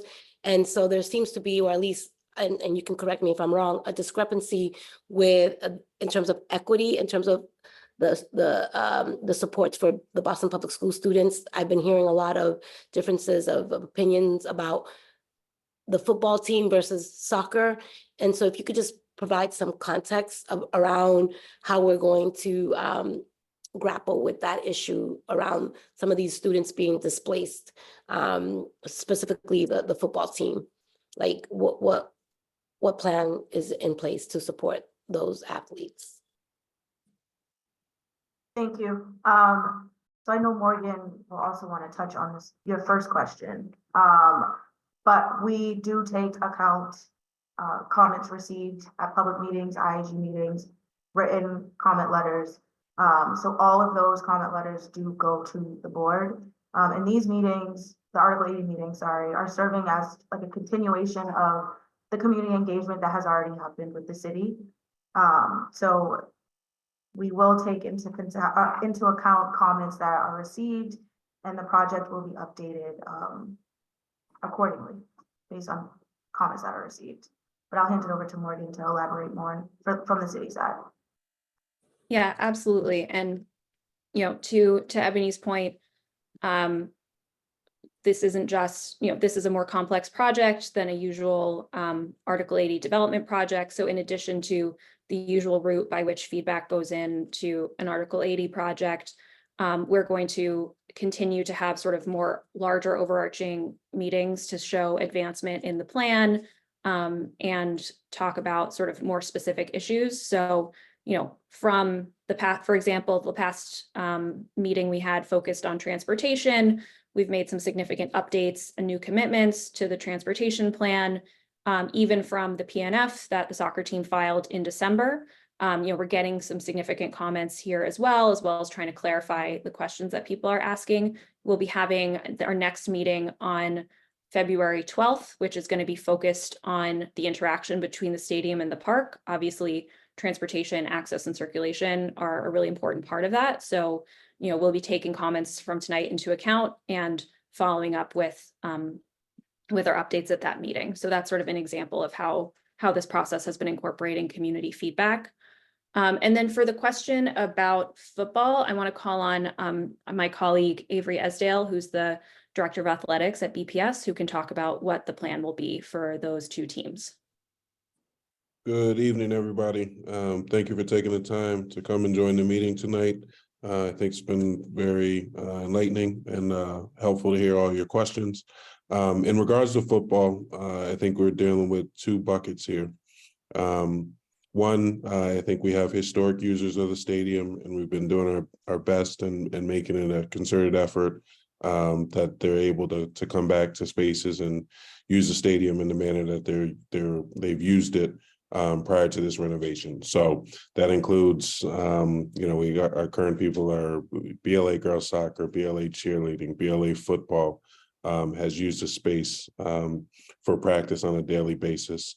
The football games present, I think, an issue where we're having to work within some scheduling constrictions. Right now, for the Unity season, we know that runs from March to November, and those dates encompass the start of the regular season and obviously the playoffs. As the season plays on, we'll kind of understand where we land and what their schedule will look like. But in regards to the football games, and the football season runs from mid-August to Thanksgiving for 10 games. And typically it's 5 away games and 5 home games. So on a typical season, we've hosted 5 home games for Latin Academy and 5 home games for Boston Latin School.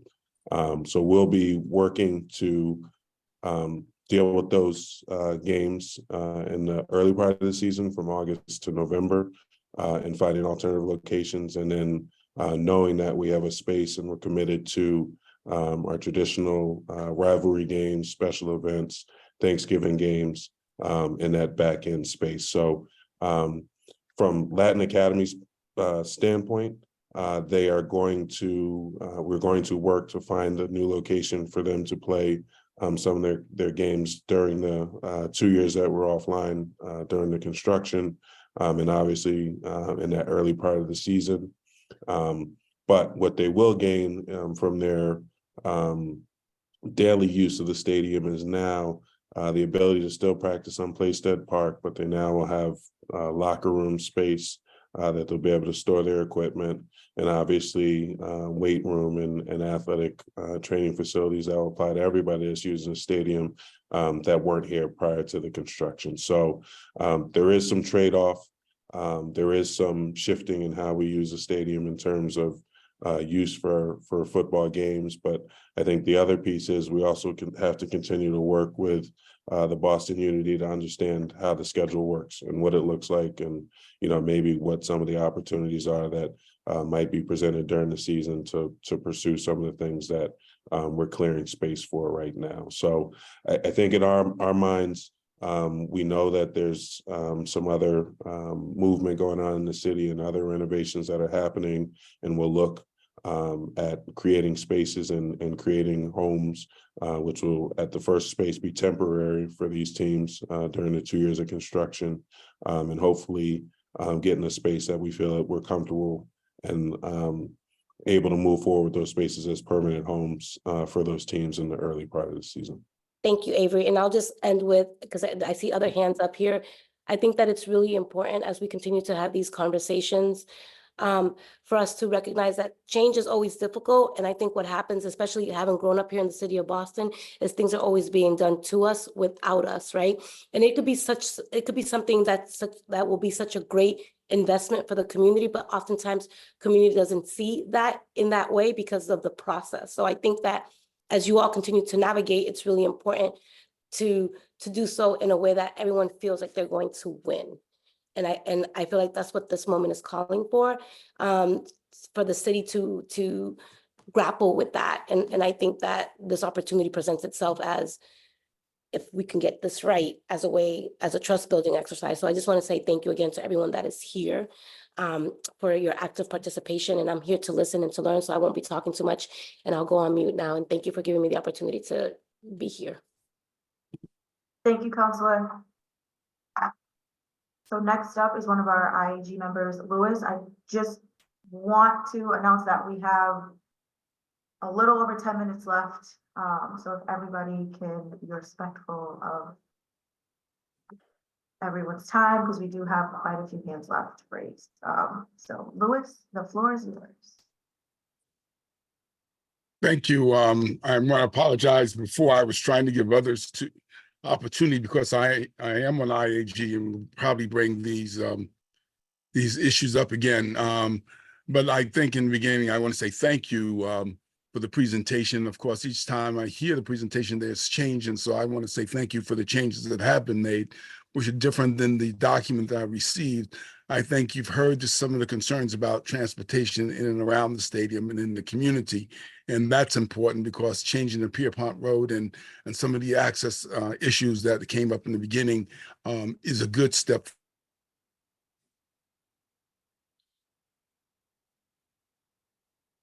Lewis, you froze.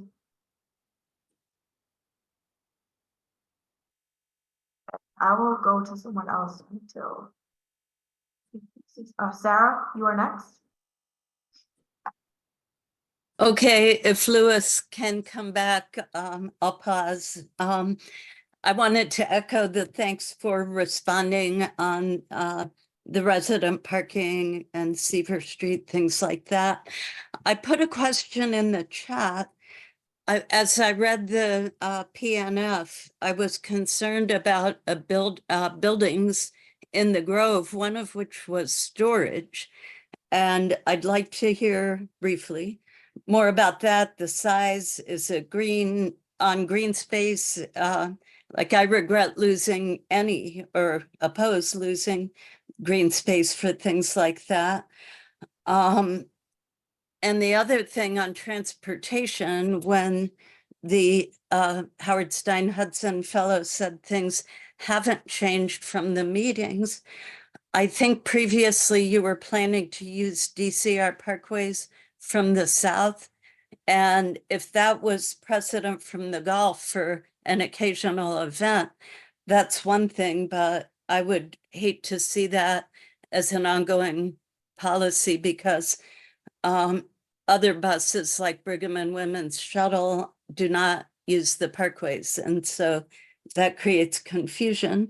And if I still have a few seconds, are you going to go through a MIPA process? Okay, I'll jump into the storage question. Thank you, Sarah. We do need a little bit of storage in the accessory buildings in the Grove, just for things like some of the outdoor furniture and heat lamps and other things that'll be useful there in the summer and the shoulder seasons, but not very much. It's not a high number for storage. Pass it to Brian for transportation. Yeah, so for the shuttles on DCR parkways, it is not our intent to change any of those. If they're restricted to vehicles, large vehicles, then we're not looking to get a waiver from that. Certainly agreed that, maybe 4 days or a week out of, every 10 years or something when the US Open is here is different. We're not looking to do that 20 times a year. So we'll have routes that don't rely on DCR restricted parkways. And then as for MIPA, from a transportation perspective, anyway, we don't meet the thresholds to have to go through the MIPA process, which is all based on daily vehicle trips, new daily vehicle trips, I should say.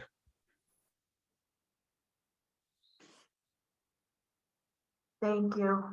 I am going to extend the meeting and end it at 8:10, since we went a little longer on the developer presentation. And I just want to reiterate that Boston Unity Partners will be entering in a TAPA agreement with BTD that will list all of these transportation demand measures and mitigation measures that we need to follow for events, so that there is a legal binding record of it. Thank you, Brian. So I see that Councilor Anderson is also in attendance. So Councilor, you can unmute yourself.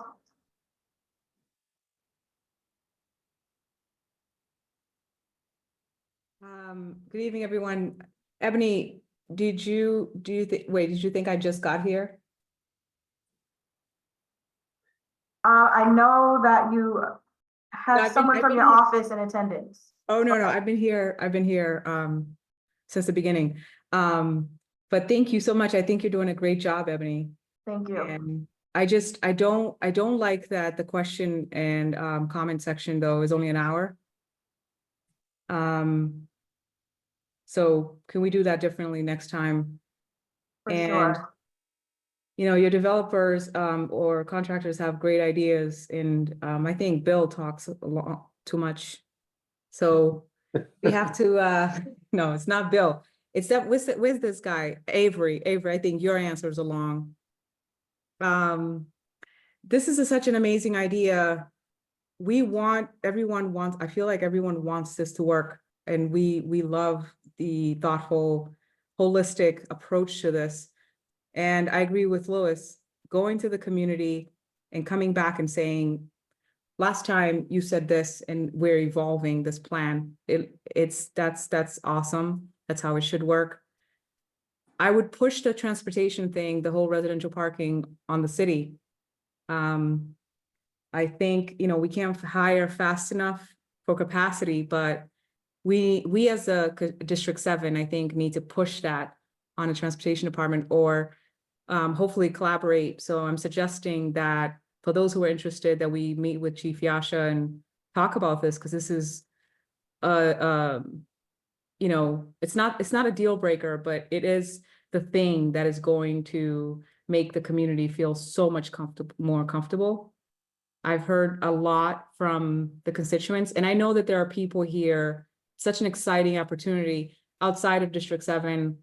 My colleagues, Councilor Mejia obviously covers the park, but my colleagues that are here that are in support, who always want to adopt Franklin Park, you can't have it. It's in District 7. But we are all super excited for this project. And I think the city, working with the city on the residential parking piece, Love that the community benefit thing has taken a turn. Look forward to, hearing more about that.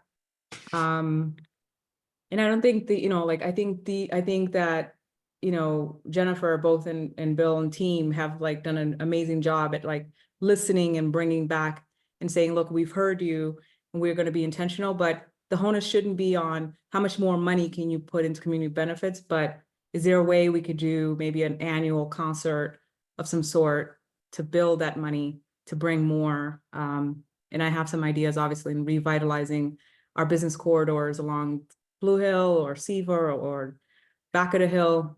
But yeah, I'm excited to hear, and I'm suggesting that we meet with transportation to really get the transportation plan more, I guess, more secured or something that's more intuitive, something that's going to really make sense and make the community feel comfortable.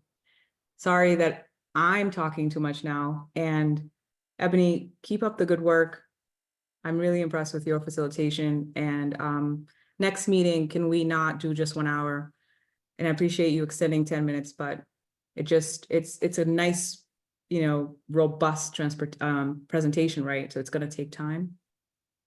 So maybe just doing a listening session next time. Thank you so much. Thank you, everyone. Thank you. And to respond to Councilor Anderson's points about residential permit parking, we do have Nick Gove, the Transportation Commissioner here. Nick, would you mind just saying a few words? Yes, hi, good evening. We have made a commitment, as was mentioned earlier, that we are going to evaluate resident permit parking in the area.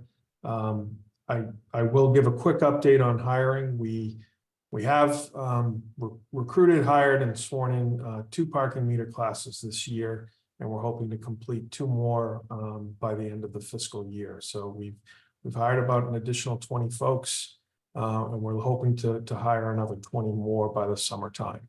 So we hope that by the time that the project is built, that staffing levels will be in a much better place than they are right now. Thank you, Nick. Karen, you are next on the list. You can unmute yourself. Karen Monty Burdick, me or somebody else? I'm sorry. You. Okay, great. Hi, my name is Karen Monty Burdick. I'm the president of the Emerald Necklace Conservancy, a nonprofit that supports the Emerald Necklace. I want to hear Louis Elisa, who got cut off earlier. So I'm going to cede my time back to him. Thanks very much. Thank you. Louis, you all set now? I can see you moving. You can unmute yourself. I was set before. I'm not sure it's one of the rare events, but I'm not going to take up much time on that. Thank you, Karen. What I was going to say, other than the compliment, the work that you've done to show progress, that the proposal that's been put forward needs a little more work.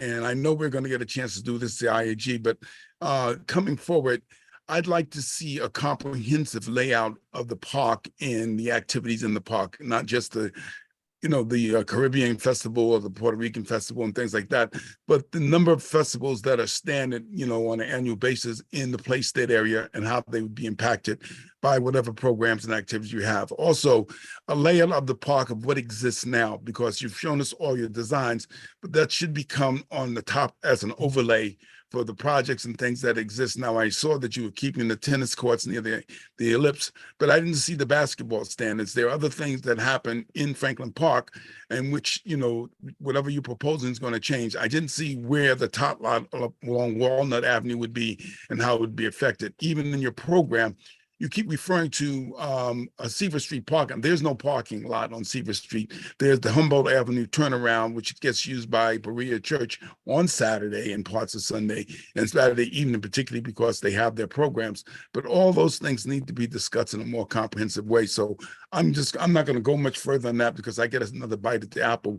But please take in consideration when you're talking about noise and sound and change of that nature, the senior citizen house, which was left off your written plan, is very much a part of the receptors that's going to be impacted by any noise that comes 100 yards from their operation. And parking is going to affect the parking for the seniors who live there and utilize that space. So we can talk more about it later, but a comprehensive would be important. The last part of this is you guys can't do it alone. The Boston Public School has to step up to the table and put their plans and designs out there, because you're not doing this in a silo. This is not a bifurcated process that, you know, to evaluate what's going to happen in that stadium, we need to see what all parties and all actors are proposing to do, because what you do is going to be impacted. You're talking about developing half the stadium, but you're using the whole stadium and the whole site. So I'd like to see a plot plan that shows what is now existing for the White Stadium, and then what projects and activities you're going to create with your plans, Boston Public School, as well as Thank you, as Louis, well for as the time Boston to talk. UD. Thank you, Louis. Thank you, Louis. Next up is Catherine Fenneman. You can unmute yourself. Good evening, everyone. My name is Catherine Fenneman. I'm with Boston Scores, a local nonprofit that provides free after-school soccer, poetry, and service learning programs to over 1,500 Boston Public School students each year. I'm just here with a comment. First and foremost, thank you for the presentation. It has been really helpful to see how the proposal has changed over time and in response to a lot of the comments and discussion at the previous community meeting. So thank you for that. As always, appreciate these opportunities to learn and to hear about the concerns within the community. This is a very big and complex and complicated project, and obviously there are lots of different things to consider, and it's great to be able to have these spaces to do that. But at the end of the day, we just want to say, for all of us at Boston Squares, we are fully in support of this project. We are so excited about the possibility and the promise of this, and for the opportunity for BPS students to have the athletic facilities that they deserve. Obviously, we're also very excited about the NWSL team and its return to Boston as well. But first and foremost for us, we are excited for students of BPS and the opportunity that this provides. Thank you. Thank you, Catherine. Next on the list is Bernard. You can unmute yourself. Yes, good evening, and thank you for giving me the time to speak here. My name is Bernard Doherty. I'm the Vice Chair of the Neighborhood Council in Jamaica Plain. And as such, I know that we've got a meeting coming up with the group here that's presenting this plan, because I saw it on the initial announcement that they were putting on the neighborhood associations that they had spoken to. We are a neighborhood council. And as such, we are elected by people within our community to provide a forum for people to bring their concerns about, or for people who don't understand how the project works or how a process works. We will bring them to bring the state officials, city officials, different departments and stuff in to explain it to them and have a discussion through our subgroups and everything else. We have committees. So that's something that we're offering here and we want to do. I do want to say I was born in Jamaica Plain, been here for quite some time. I grew up on Iffley Road, so I spent a lot of time in Franklin Park. I went to Boston English, so I spent a lot of time running track for Boston English at that time. And so I have a good background with Jamaica Plain. And what I see here is when I see the neighbors and I listen to what they're talking about and read their concerns, I'm concerned too. Why? Because they're impacted by this. And they're being asked to subsidize this project without really having the amount of time they've had to put their point of view across. And that needs to be understood. They've made investments in these communities also. That's as much as the young people that go to our public schools. They've made an investment also. We want to make sure that they see the return on those investments in the long run. I think you've got a good project here. I really know it's difficult to get it through everything, but we need to work together to do it. And we can't rush something through. I realize you've got a schedule you want to meet and everything else, but we're voters, we're taxpayers, we are citizens of this city. And believe me, if we get upset enough, you can be sure that our politicians who are sitting here tonight will hear that from us. And they'll hear it from us quite eloquently, or whatever way we have to put it across. But I'm going to say, let's work together. Let's think about these issues so that we don't get into a situation where we have real heartache, we have real pain, because we did not do the due diligence when we had the time to do it. I'm sorry, Bernard. Thank you. Thank you. Thank you, Bernard. Next up is Taylor. You can unmute yourself. Hi, yes, thanks for talking with us today. I have two quick questions. The first has to do with ADA parking. Ray, if there's no private vehicles allowed in the park, is there a set place for ADA parking to go to games, or are those people expected to use satellite parking and with the mini shuttles? And then the second question is for the mobile end line stands, are those only coming out on game days? And how do you kind of make sure that the track stays protected, so it's not damaged during that time? Thank you.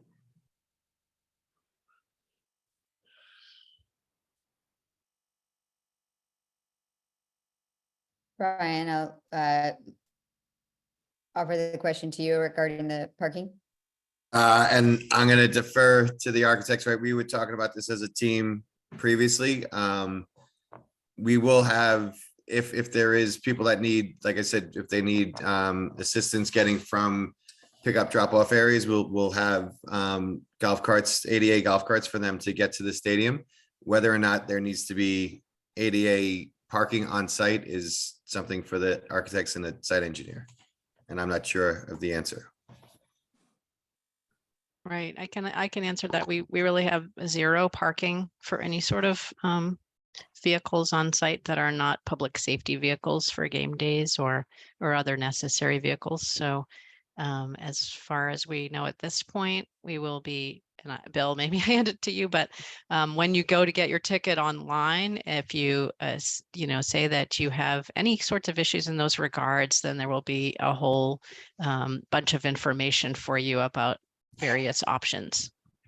And Daggett, we talked about this at length in the fall during the meetings, but one of the components of the satellite parking is that you will have to pre-purchase your parking. So we will know exactly how many cars are going to be at each facility. We'll know how many people are coming because, if they buy one parking pass and there's 4 tickets associated with them, we know we need, 4 people to accommodate 4 people. And at that same time, like Tamara just said, we would also have in there when they buy the parking space or the parking pass, that they'll be able to list if they need ADA accommodations or not. So it's not like they're going to show up and we're not going to know they're coming. We'll be ready for them and be able to accommodate them. Thank you. Dorothy, you can unmute yourself.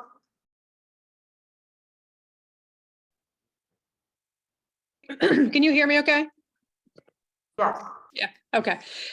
Quick question. I have a lot of questions I put into the chat. You can percolate on that and answer when you can. I wanted to follow up to Ann's question. I'm also on the IAG and something I was talking about with neighbors, and I understand the TAPA process. We help businesses through my current professional job with TAPAs, with their DEP rideshare reports and everything. Is the BPS, this might be a Nick question, or it might be a Morgan question. Is BPS beholden to the TAPA process? BPS owns the land. They have not had events like this before. And so will they be subject to Article 80? And ultimately what I'm getting at is, where will residents be able to see, if not in a TAPA, some other event day operation plan that BPS will follow? Or will that fall under the TAPA that Boston Unity files? Or is there some other scenario that I'm not seeing here? Sure, so that's a good question that I can answer. So the TAPA encompasses all game day operations for Boston Unity. On game days, Boston Unity will be licensing the field and the East Grandstand from BPS. So they will be using the entire stadium. So we consider all of the transportation it takes to serve the entire stadium on game days as part of their TAPA. So that's that one piece. And then the East Grandstand, which BPS is constructing, is a public facility and is not subject to Article 80 or TAPA. However, we have heard and understand that there is frustration, difficulty with just regular transportation to BPS games, other events that take place at White Stadium. And we want to take this opportunity to improve that overall. So as part of our designer contract, we are working with a transportation consultant as well to help us work through that and come out of this with a plan for better transportation operations for the usual day-to-day BPS transportation at the stadium. I'll just chime in as well about there was a question about the track and protecting the track with the bleachers. And we're going to be coordinating the build-up of the track and the reinforcement of the track with BPS. And on top of that, we'll be protecting the track with some protective material, and the bleachers will be standing on that protective mat. So the short question is that the track will be well protected.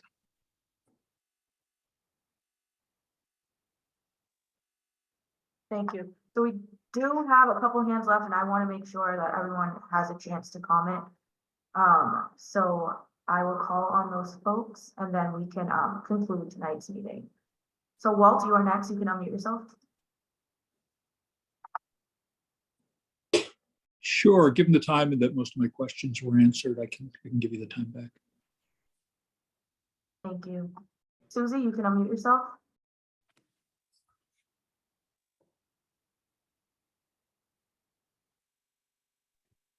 Hello, can you hear me? Yes. Hello, can you hear me? Yes. Oh, okay, sorry.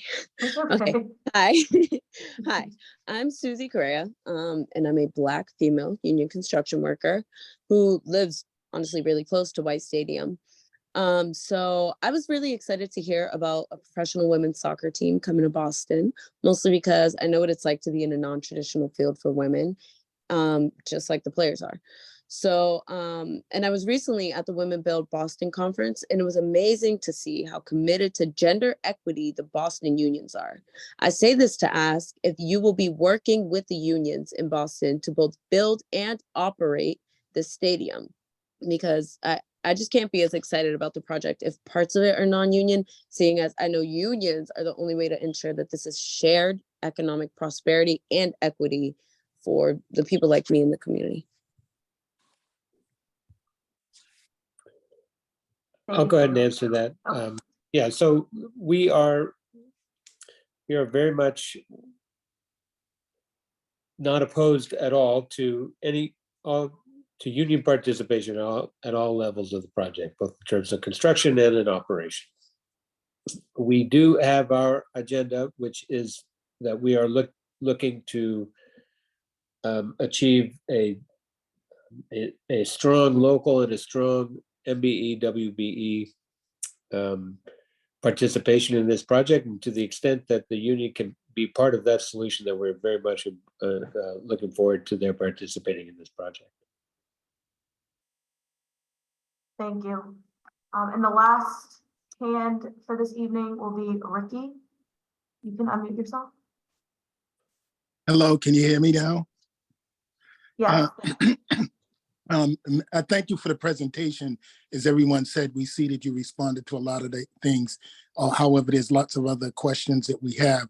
But one, the parking, they said that the residential parking in the area, I would want to make sure that they let us know what the radius of that is, because that would have to go pretty far out, because there are people on all sides of the park that might be impacted by people trying to park in their area. Second thing, most of my question about the football has been answered, except for will there be a state-of-the-art facility equivalent to the new White Stadium for the football players that are losing access to White Stadium, which White Stadium was built for football and track as well. And football has been a tradition there for these many years. So those are basically my two comments. I have others, but like everyone else, I'll ask them at the next meeting. Thank you. So before we conclude this evening, I just want to send out a couple of friendly reminders. The IAG meeting is next week on the 17th, and the comment period ends on January 24th. I do acknowledge that there were a lot of questions that we did not get to this evening that were put into the chat. So we will draft up responses and post those responses to the project page on the BPA website. So I would like to take this time to thank my team from the city, my helpers from the BPDA, the proponent and the development team, as well as all of the constituents that took the time out of their evening to come and show up and show out for their neighborhoods. So thank you all, much appreciated, and have a great evening. Thank you very much, everybody. Thank you very much, everyone. I appreciate your time, and we are continuing to monitor the chat and answer the questions. And I think it's been noted, we have been listening and we are evolving, and we will continue as we, move forward with this process. This is just one night and one moment in time, but it's ongoing. So thank you so much for being here tonight.